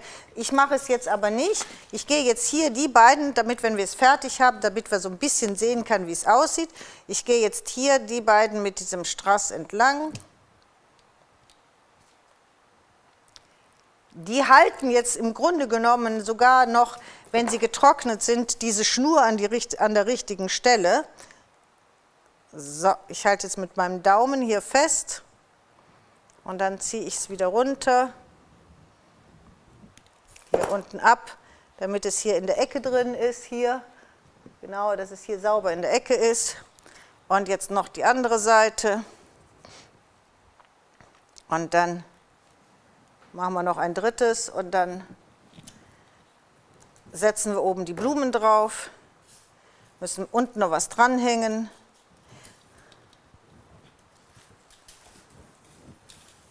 So, und dann sieht man einfach mal so ein bisschen, dann gehen wir an so unseren Kegel. Bei dem Kegel, den Sockel, womit hast du den durchgeschnitten? Ich habe so ein Styropormesser, so ein Heißmesser, aber das kann man mit einem guten, scharfen Küchenmesser auch machen. Das ist also nicht so das Wilde, das ist nicht schwer. So, jetzt machen wir das, ich lasse es jetzt hierbei. So. Jetzt muss ich das irgendwo aufsetzen. Moment, ich habe hier eine Kiste. Ich muss mir irgendwas suchen, wo ich die draufsetze. Genau, jetzt habe ich sie. So, jetzt kann man natürlich überlegen, jetzt würde ich auf jeden Fall, ich mache mir jetzt noch 2, 3 von diesen Blumen. Ganz schnell. Ich glaube, da muss ich jetzt nicht großartig was erklären. Sie wissen, wie das geht. Kerze anmachen, weiche Unterlage und ich mache die Heißkleber. Ich mache die dann, ich drücke jetzt einfach nur hier an der Seite ein bisschen mit meinem Prägewerkzeug. Dann kriege ich die sofort hier, sofort schön rund. Können Sie auch, wenn Sie die Weihnachtsblumen haben, die habe ich ja auch genommen, können Sie die weißen davon nehmen, die passen ja auch gut, gell? Falls Sie die noch nicht verbraucht haben. Wobei die würde ich, nee, die müssen Sie aufheben für die Sleeping Teddys, für die schlafenden Teddy-Reispapiere. Da sind die besser. So. So, einmal noch so. Und einmal so.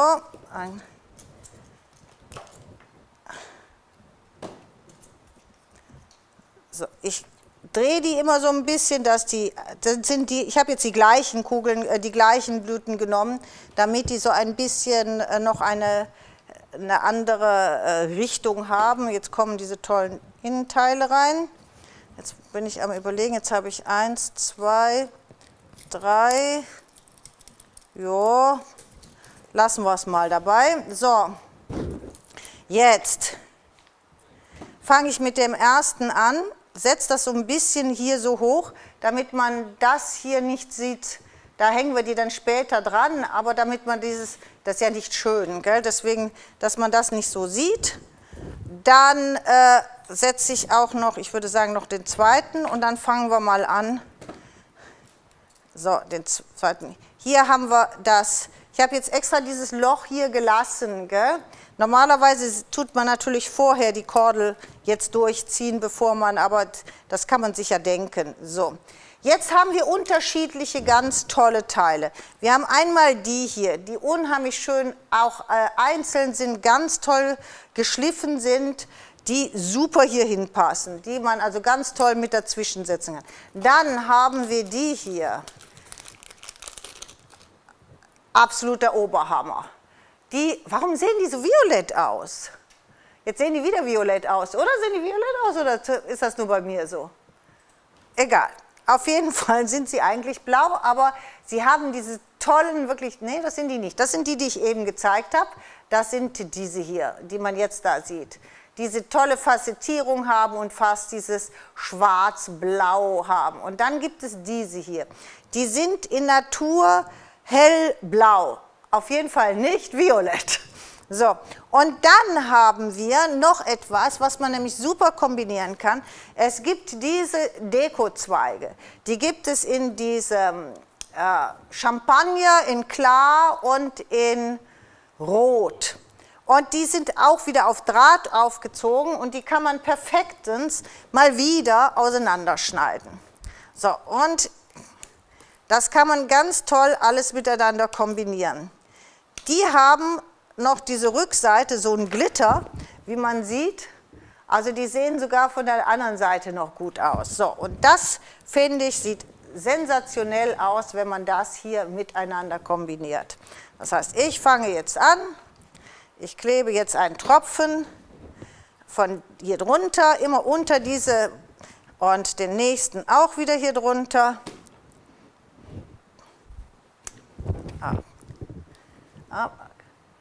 Das ist das, was ich meinte. Und auch wenn man diesen Zweig jetzt anguckt, da hat man 2, 4, 6, 8, 10, 12, 14, 16, nee mehr, ich habe ja schon 2 benutzt, 18, 20 dieser Steine allein dran. Also das sind alle so Dinge, das sind so diese typischen Teile, die immer fantastisch sind zu benutzen, diese Einzelzweige. So. Und dann gehe ich natürlich mit so einem feinen, und den setze ich jetzt hier noch so da rein. Einen von den feinen mit dem Draht, die ich allerdings auch teilweise hier dann so ein bisschen so biege, dass die hier so ein bisschen abstehen. Gell? So. Und zum Füllen wieder diese Steine, weil die sind ja im Grunde genommen, sagen wir mal, fast günstig. So, meine Heißklebepistole hat sich mal eben verabschiedet. So, und wo ist mein dritter? Dass ich hier einen etwas tiefer setze.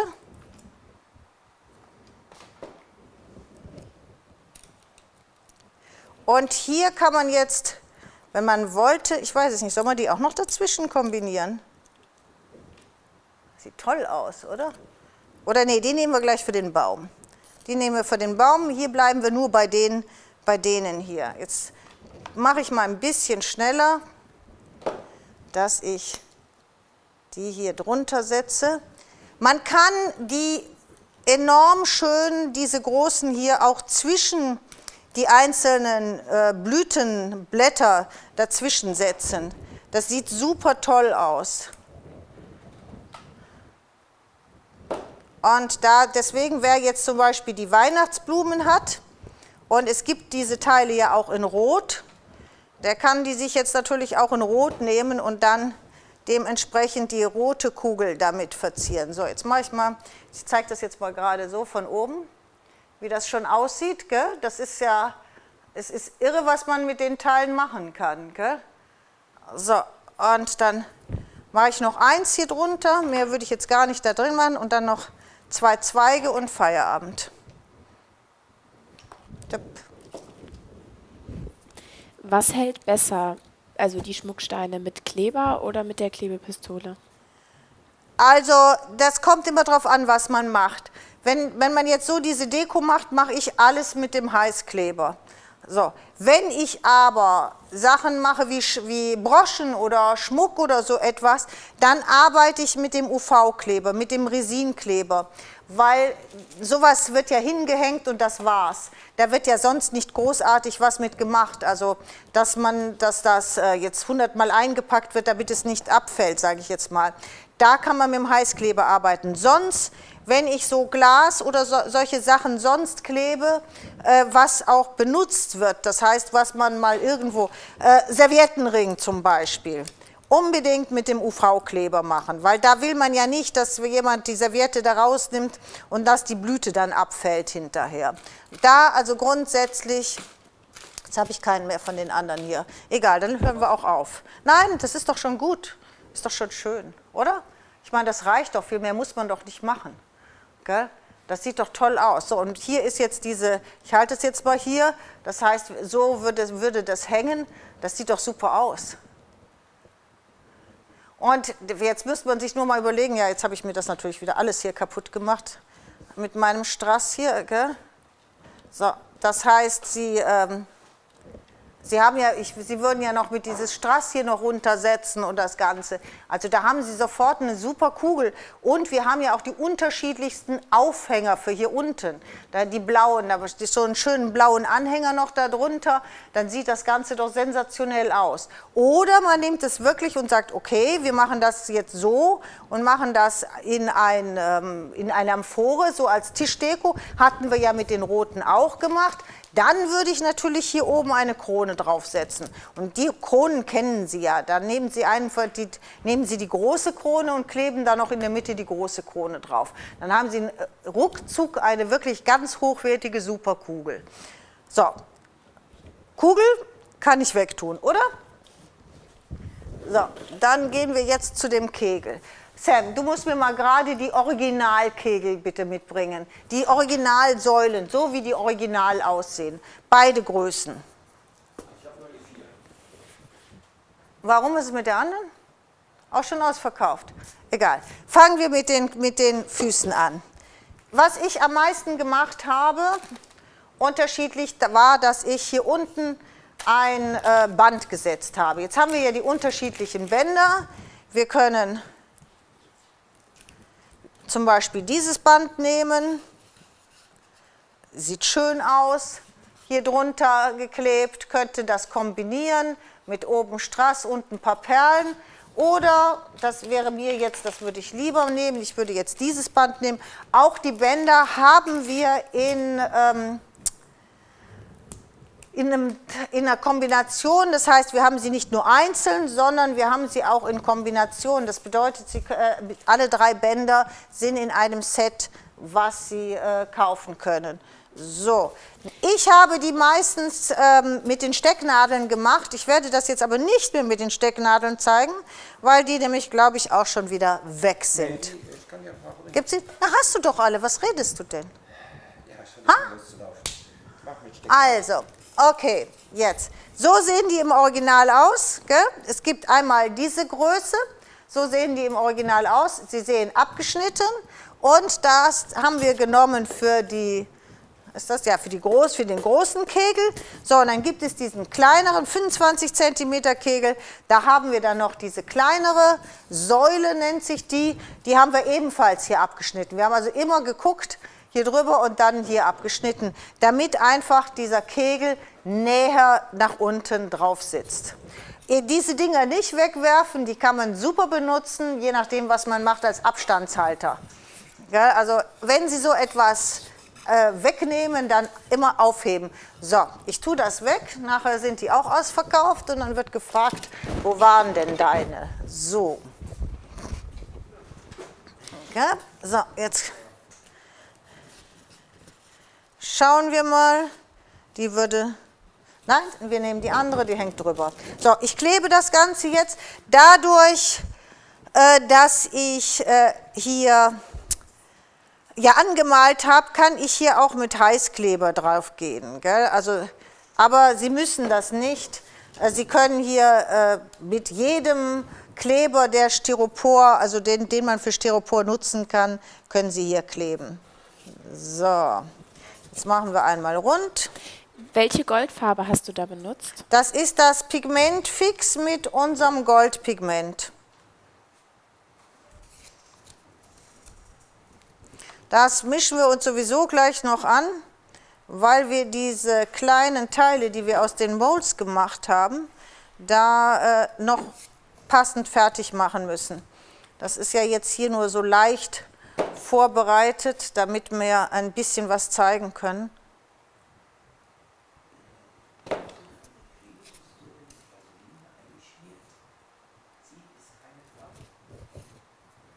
Was erzählst du? Ich verstehe kein Wort. Hat eine hier reingeschrieben, wenn man die Düse von der Klebepistole mit Vaseline einschmiert, zieht es keine Faden. Oh, das muss ich probieren. Echt? Das muss ich probieren. Das wäre ja das Ding, wenn das so wäre. Das wäre ja der Wahnsinn. So, jetzt ist das ja ein bisschen zu wenig.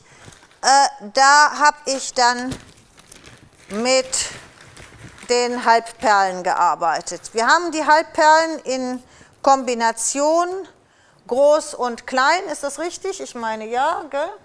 Jetzt muss ich das mal so hier drauf, damit Sie sehen und ich arbeiten kann. Und muss mir da.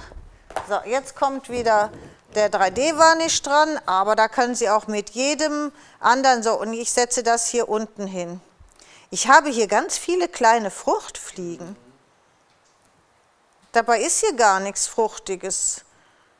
Vielleicht gibt es irgendeinen Lack, den die besonders gerne mögen. Wie kommt sowas zustande? Die schwirren hier rum. So, und jetzt setze ich halt die Perlen immer, ich mache das jetzt mal immer so schön, da zwischen. Wann gibt es das Pigment Fix wieder und was wäre dann da die Bestellnummer? Wie? Habe ich in der Gruppe reingetan als an allererste Stelle jetzt gerade. Ist auch im Angebot. Pigment Fix, 100 ml. Und hast du einen bestimmten Kleber für den Styropor, also einen bestimmten Heißkleber oder ganz Nein, normal? ich arbeite, wenn ich mit dem Heißkleber arbeite, ich momentan die ganze Zeit mit diesem Technicolor. Aber ich glaube, Sie können jeden normalen Heißklebe, sage ich immer, Stick nehmen. Und wenn ich jetzt hier diese Perlen und das nehme, dann nehme ich unseren 3D-Varnish. Eigentlich die ganze Zeit für alles, was ich so in fein klebe, mache ich mit dem 3D-Varnish. So. Von vorne. Ja, genau. Da kann man das sehen, das mache ich noch. Ich mache jetzt natürlich nicht nur vorne. Das macht man natürlich dann außenrum, einmal rund, gell? Der dritte von links ist ein bisschen tief. Der dritte von links, ja. Ist das ein bisschen hoch? Die werden alle noch ein bisschen verschieben. Wenn ich die noch ein bisschen öfters anpacke, dann schieben die sich alle hin und her.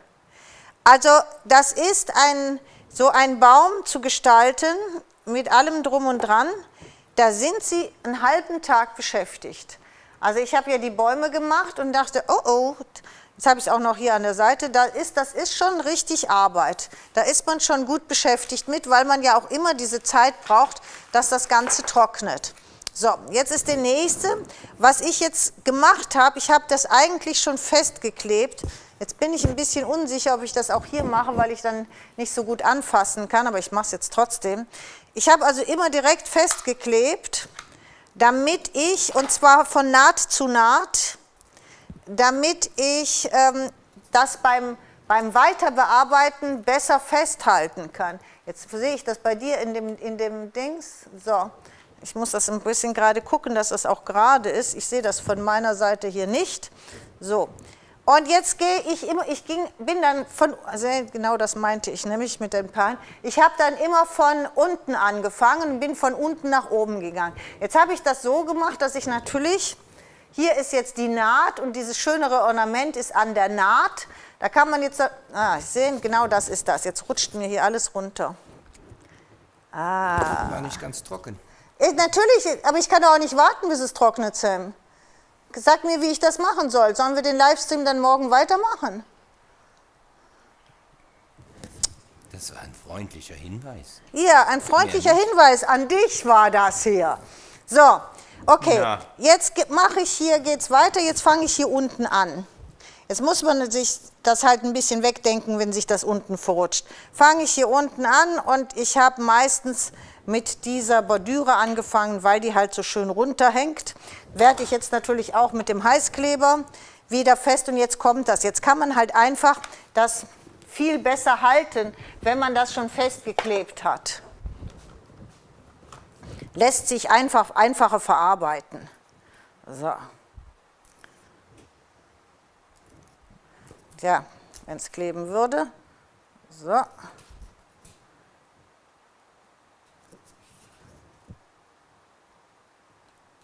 Auch hier mache ich meistens immer Tropfen und dann gehe ich los und setze das Ganze hier an, hier unten und gehe einmal rum. Welche Ornamente kleben schon auf dem Zylinder? Das sind die von der Moldform Eule. Also Krone ist das, glaube ich, gell? Richtig? Krone und Eule? Ja. Oder Engel und Eule? Nee, Engel und was anderes. So, und dieses Ornament hier, das sind meine Perlen, die jetzt ja immer weiter runterrutschen, das ist von der, und weiter oben, dieses Ornament ist von einer unserer alten Molds. Weißt du, welche die waren, die so toll genau auf die Shadowboxen passten? Da weiß ich jetzt ehrlich gesagt gerade nicht, wie die heißt. So, jetzt würde ich hier oben drüber, mache ich einmal diese Straßkette. Genau, einmal rund Straßkette als Abschluss zu dem Band, gell, das passt genau. Einmal hier, ja. Ich habe immer ein bisschen geguckt und habe dann abgeschnitten, weil wenn man sie nicht vorher abschneidet, dann ist das schwierig, weil das nicht so toll festklebt direkt, weil es dauert immer alles, bis es getrocknet ist, sonst zieht man sie wieder runter. Deswegen, wenn möglich, so halbwegs vorher schon die Größe wissen. Jetzt ziehe ich wieder eine komplette Linie, dass ich das wirklich in eine machen kann.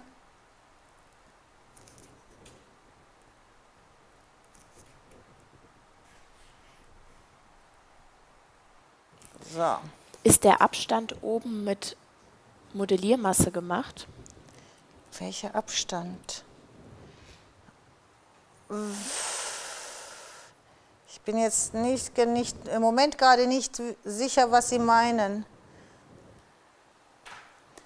Also dieses Ornament oben, das hier und das hier, die sind beide mit DAS gemacht, ja, mit der Modelliermasse, wenn man... So, jetzt haben wir das Strassband da unten drunter. Jetzt verzeihen Sie mir, wenn es irgendwie schief und rund oder sonst was ist. So, dann haben wir ja jetzt diese tollen Teile. Gell? Jetzt habe ich gesagt, dann setzen wir hier, ich weiß nicht, wie die heißen, die sind schön federleicht, haben auch so ein tolles Perlenmotiv und sind sehr dekorativ. So, die setze ich jetzt erstmal in alle diese 4 Teile rein.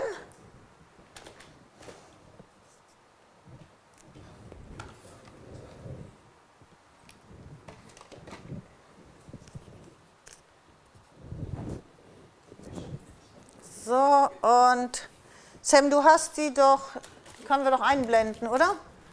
Nee, ich kann die leider nicht einblenden im Moment. Warum? Ich weiß nicht, welche das sind. Die hier. Bitte? Die. Ja.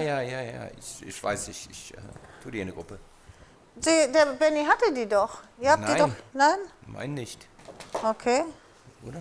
Siehst du die? Ich meine ja. So, und jetzt mache ich die auf alle 4 und dann suchen wir mal was wir dazwischen tun, weil wir haben ja jetzt hier diesen viel, das sieht gut aus, aber jetzt haben wir diesen vielen Platz. Und bei dieser viele Platz, da könnte man zum Beispiel jetzt diese Sachen nehmen, die wir selbst gemacht haben. So, die habe ich ja schon mit Perlmutt angemalt. Das heißt, ich werde jetzt nochmal mir Pigmentfix gerade anrühren. Das ist das, wo wir eben von gesprochen haben, wo der Sam auf die erste...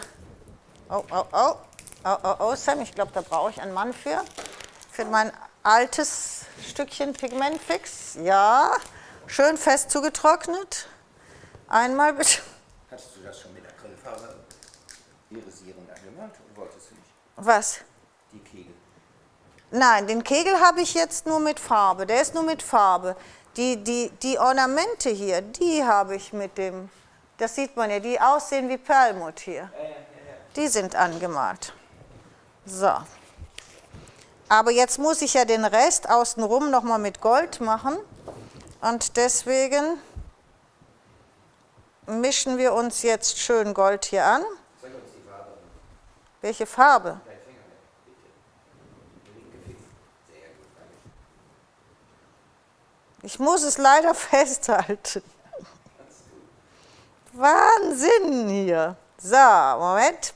Das ist ein bisschen zu wenig Pigmentfix, glaube ich. Hier drin muss man noch ein bisschen nach.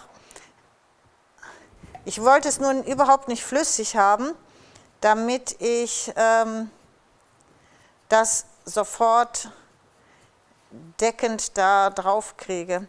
Das ist das DAS und das DAS als Modelliermasse ist sehr saugend. Zum Beispiel Hati tue ich ja vorher immer einmal lackieren und die Dinger sind teilweise noch nicht mal durchgetrocknet. Deswegen muss ich die jetzt mal gerade, aber das müsste jetzt schon, jetzt haben wir es gleich. Hier, ich zeige es so nach vorne, sieht man jetzt gleich. Vielen Dank. Gell? Toll. Glücklich? Ganz, ganz toll. Ach so. So. Und jetzt können wir mal rasch diese Teile, die wir benutzen werden, anmalen. Sagenhaft. So, einmal die hier. Die werden wir nachher nehmen. Und jetzt sieht man, wenn das so schön, sage ich jetzt, dick angemischt ist, dann hat man auch sofort auf, das ist jetzt dieses DAS, selbst auf diesen Teilen sofort, also wirklich so einen perfekten Goldton. Jetzt muss man ein bisschen vorsichtig sein, weil wir ja hier diesen Rand haben. Wir haben ja, sage ich jetzt mal, unsere Kunstperle. Hier, ich lasse es mal, ich muss das gleich nochmal anfassen, um auf der anderen Seite dran zu kommen. Wir müssen die ja schließlich alle aufkleben. Mit welcher Farbe ist der Baum grundiert angemalt? Mit dem hier. Wie heißt das jetzt? Acrylpaint Matte Ice Blue. Ice Blue.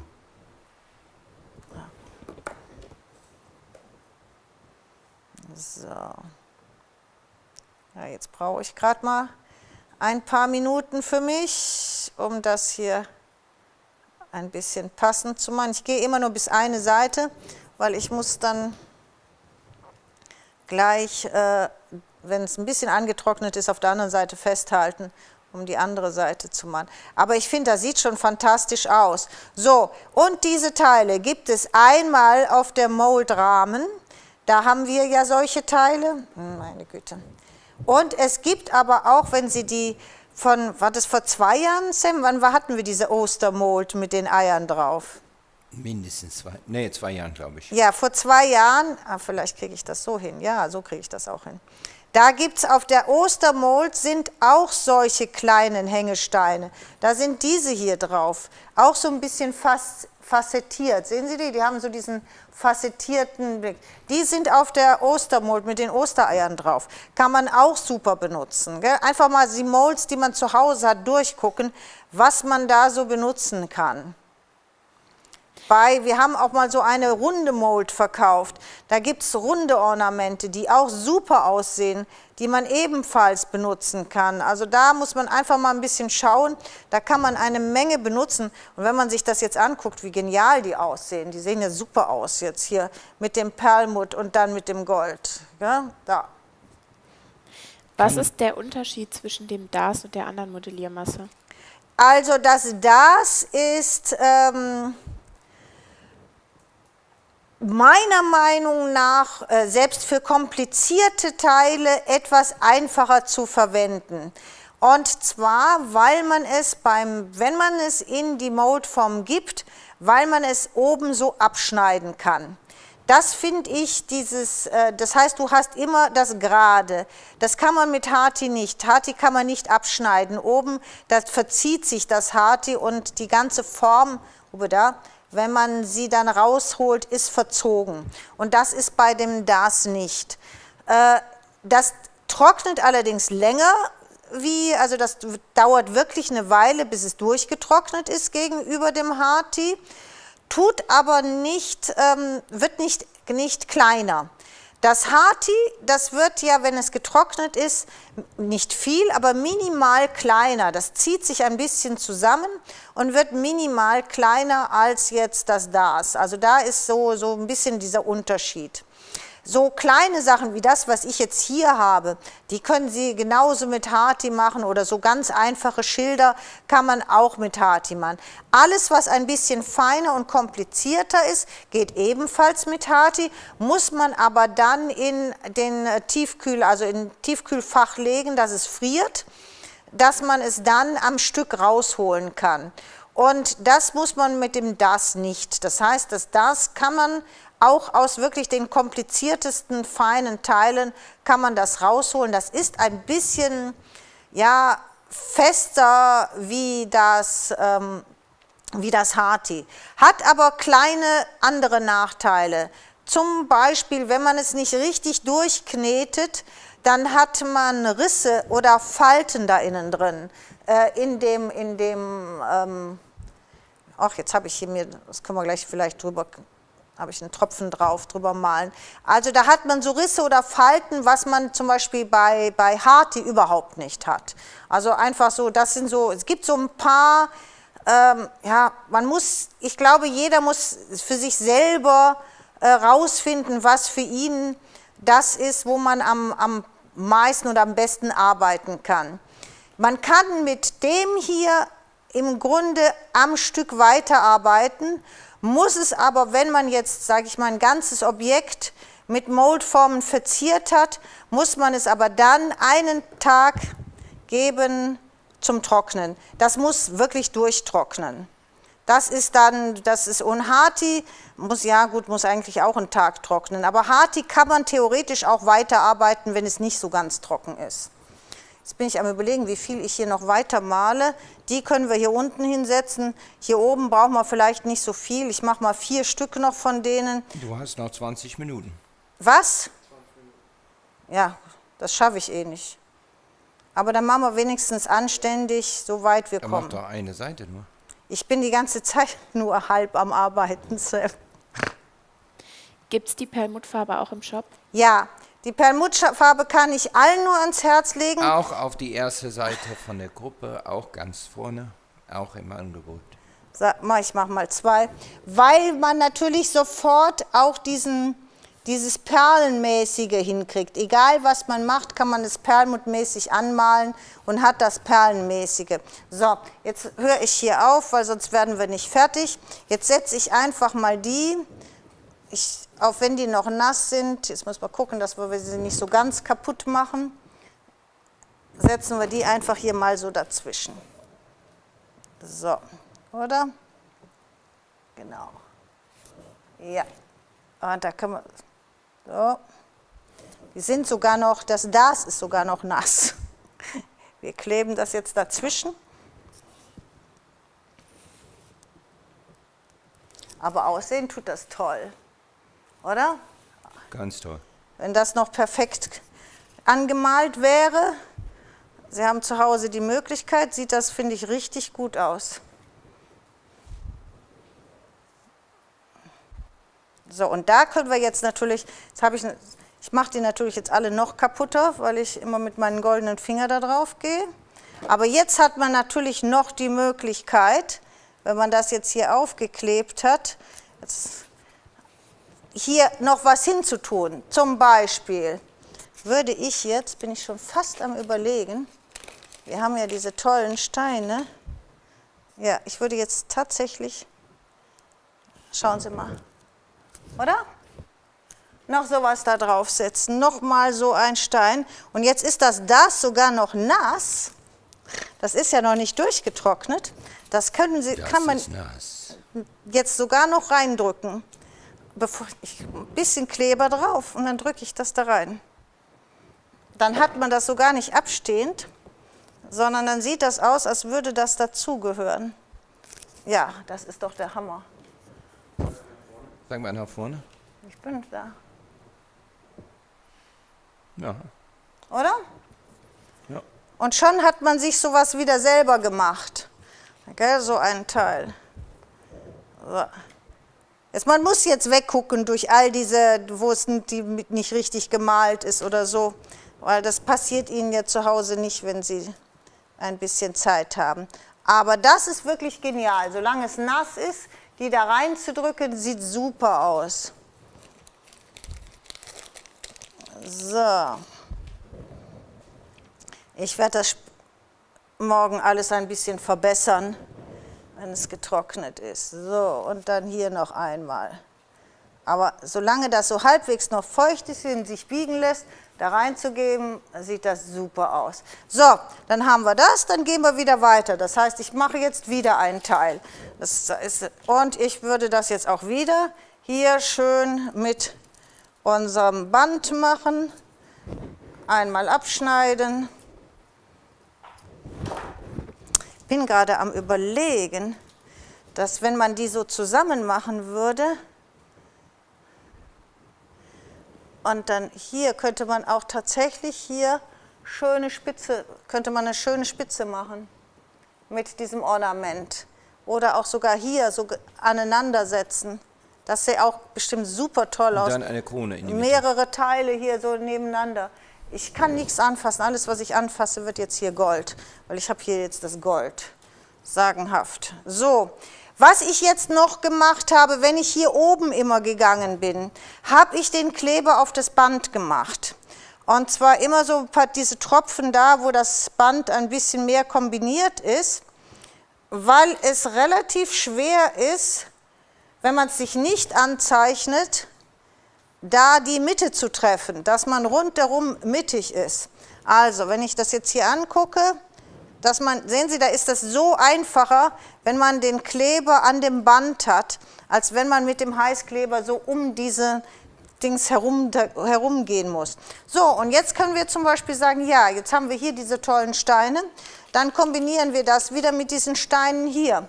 Und dann machen wir einfach in diese Lücke von dem Band, damit das jetzt auch trocknet, mache ich das jetzt mit dem Heißkleber, setzen wir dann jetzt wieder diese Steine ein. Ja? Die Naht, die der Kegel hat, könnte man die mit Schleifpapier wegmachen? Ja, klar. Kann man mit dem Schleifpapier wegmachen. Man kann auch, am Anfang hatte ich überlegt, sogar ob ich den ganzen Kegel ob ich Hati nehme, das einmal auswalge, das haben wir ja schon mal gemacht, ganz dünn auswalge und den ganzen Kegel einmal mit dem Hati überziehe. Also wer diesen kompletten Styropor-Effekt, der nun mal da ist, da müsste man lackieren, wie wir diese Kugeln lackiert haben oder die Eier. Wenn Sie das mit Pouring Glaze überziehen, dann ist dieser Styropor-Effekt weg. Aber mit mehreren Schichten Farbe kriegen Sie diesen Styropor-Effekt nicht weg. Wenn der Sie aber stört, und das ist schon möglich, also mich hat er am Anfang auch gestört, allerdings, wenn dann er gut, sage ich jetzt mal, gut beschmückt ist, dann fällt es eigentlich nicht mehr so negativ auf. Wenn der Sie aber stört, dann können Sie mit einem normalen, also so sage ich jetzt mal so Küchenwalge, sich Hati wirklich ganz dünn auswalgen und dann einmal mit Hati den kompletten Kegel überziehen. Und wenn er dann überzogen ist, jetzt habe ich alles mir mit Gold gemacht, und wenn er dann überzogen ist, dann nimmt man ein bisschen Wasser, also die Finger in Wasser, geht überall über die Nähte lang, geht hier überall lang, dass es ganz glatt ist, dass es eine ganz glatte Oberfläche ist, und dann hat man das perfekt gemacht. Also diese Möglichkeit gibt es. So, was man jetzt noch macht, ein bisschen in Kombination, jetzt haben wir ja überall Perle, jetzt müssten wir allerdings wieder mit dem 3D, der nicht so schnell trocknet, arbeiten. machen wir hier Tropfen drauf, weil mit dem Heißkleber kriege ich das nicht so kleine Tropfen hin für die Perlen. Dann setze ich hier immer noch dazwischen eine.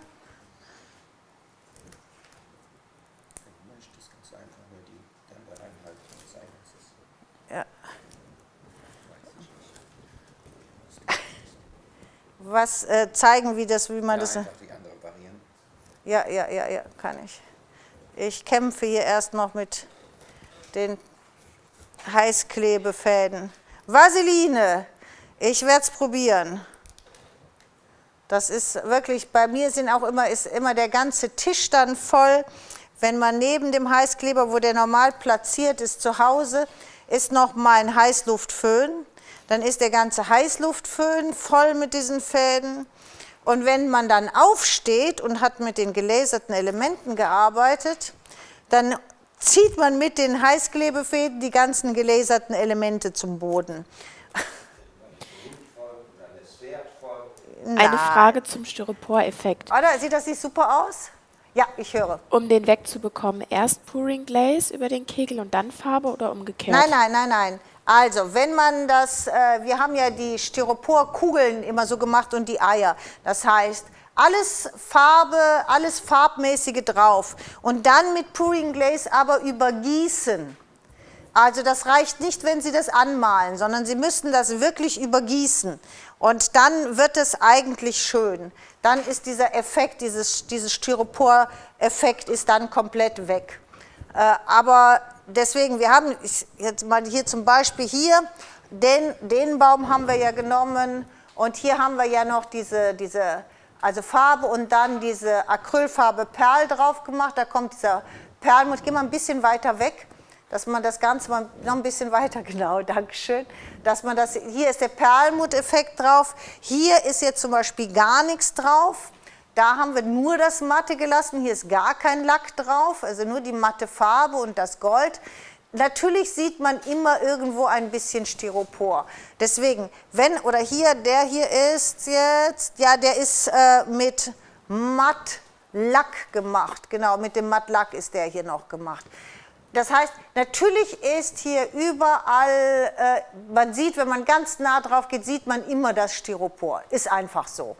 Wen es stört, wirklich, man kann das mit Pouring Glaze machen, aber dem würde ich dann wirklich sagen, nehmen Sie das Hardie, walgen Sie das Hardie wirklich hauchdünn aus, wie so ein Teig, und dann überziehen Sie das Ganze. Nehmen Sie normalen Papier, den Expresskleber, einfach oder Decoupagekleber, einfach einmal damit anmalen und dann das Hardie da drüber ziehen. Und überall, wo man abschneiden und die Nähte, sage ich jetzt mal, einfach mit Wasser, Finger in Wasser reinlegen, einfach darüber, dann kriegen Sie eine ganz glatte Oberfläche. Und dann, wenn es getrocknet ist, einfach weiterarbeiten. Dann haben Sie diesen Styropor-Effekt komplett weg. Das ist die einfachste Variante, sonst müssen Sie Dutzende von Farbschichten da drauf und immer wieder sehen Sie Styropor. Oder wenn Sie es mit Gase überziehen, was wir ja früher bei den Kränzen immer gemacht haben, das Gase würde jetzt hier in diesem Stil auch nicht passen. Sind wir schon soweit? Ich kriege hier von allen Seiten...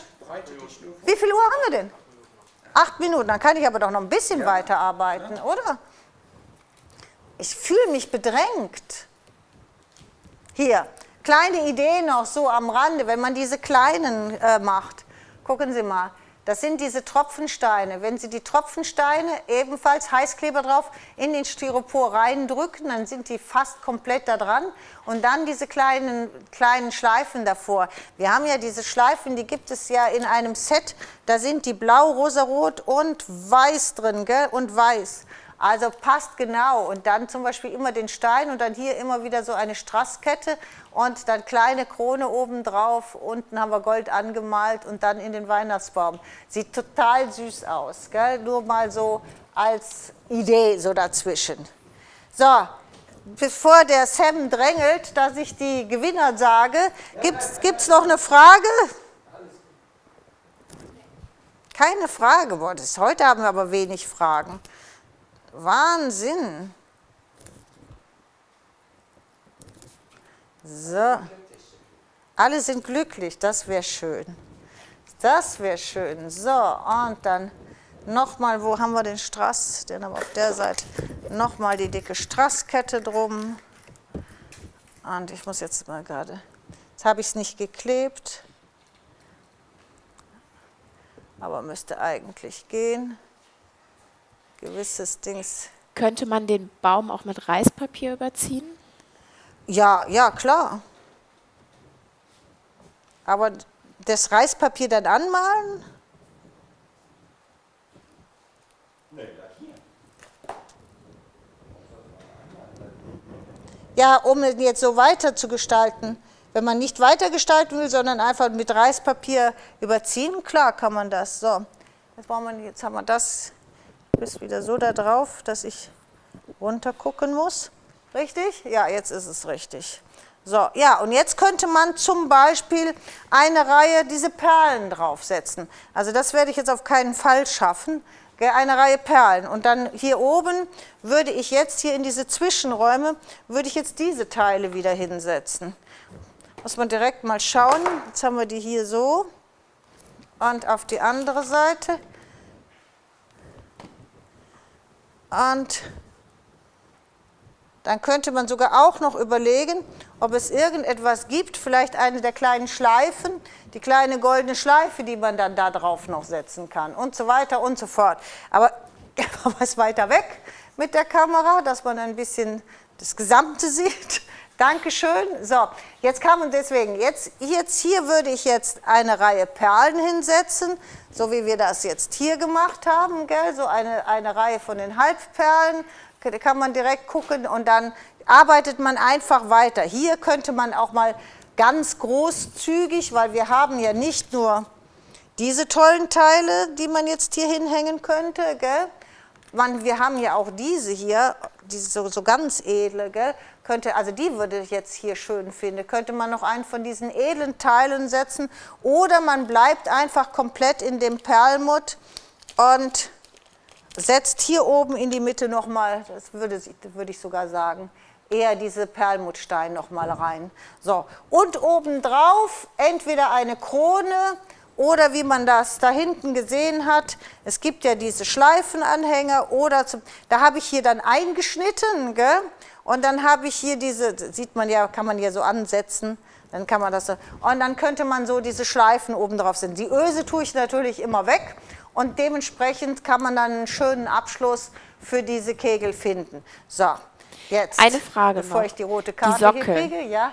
Die hatten wir ja jetzt nur in eckig. Hier ist die Frage nach den runden Sockeln. Die gibt es wohl nicht im Shop. Wir Oder haben nicht keine mehr? runden Sockel. Nee, wir haben nur viereckige Sockel. Die runden Sockel vielleicht für die Tannenbäume, für die gegossenen. Das waren die Holzsockel. Haben wir die nicht mehr? Ich glaube nicht. Nein.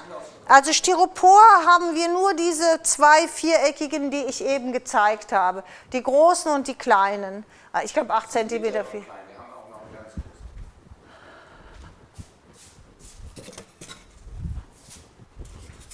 Was ist das? Mittlerer und klein. 4 cm und? 7 cm. Und was gibt es noch? Ein 9 cm. Ein 9 cm. Hast du den da? Einen kleinen, mittleren und einen. Hast du einen 9 cm? Hast du ihn da? Ich glaube nicht. Also haben wir ihn nicht. Ja, wir haben ein paar. Okay, also das sind aber die beiden, die wir benutzt haben für den 25 cm Kegel und für den 30 cm Kegel. Um sie jetzt alle verrückt zu machen, hier abschneiden, das für den kleinen, hier kann man auch noch mal gucken. So, das ist der kleine, das ist für die und das hier ist der große. Und runde haben wir nicht. So, okay. Räumen wir das mal weg. Jetzt gehen wir mal zu den Hunden. Also, die Gewinner. Erste Gewinne, oh Gott. Frau Gabriele Schnurawa. Herzlichen Glückwunsch. Zweite, Frau Petra Moritz. Ebenfalls herzlichen Glückwunsch. Dritte, Fedugina. Ist das richtig? Herzlichen Glückwunsch. Und Regina Krüder, ebenfalls herzlichen Glückwunsch. Viel Spaß mit den Hunden.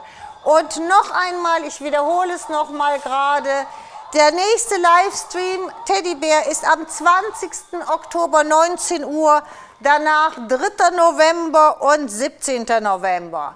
Bis dahin, alles Liebe und viel Vergnügen. Ciao, ciao.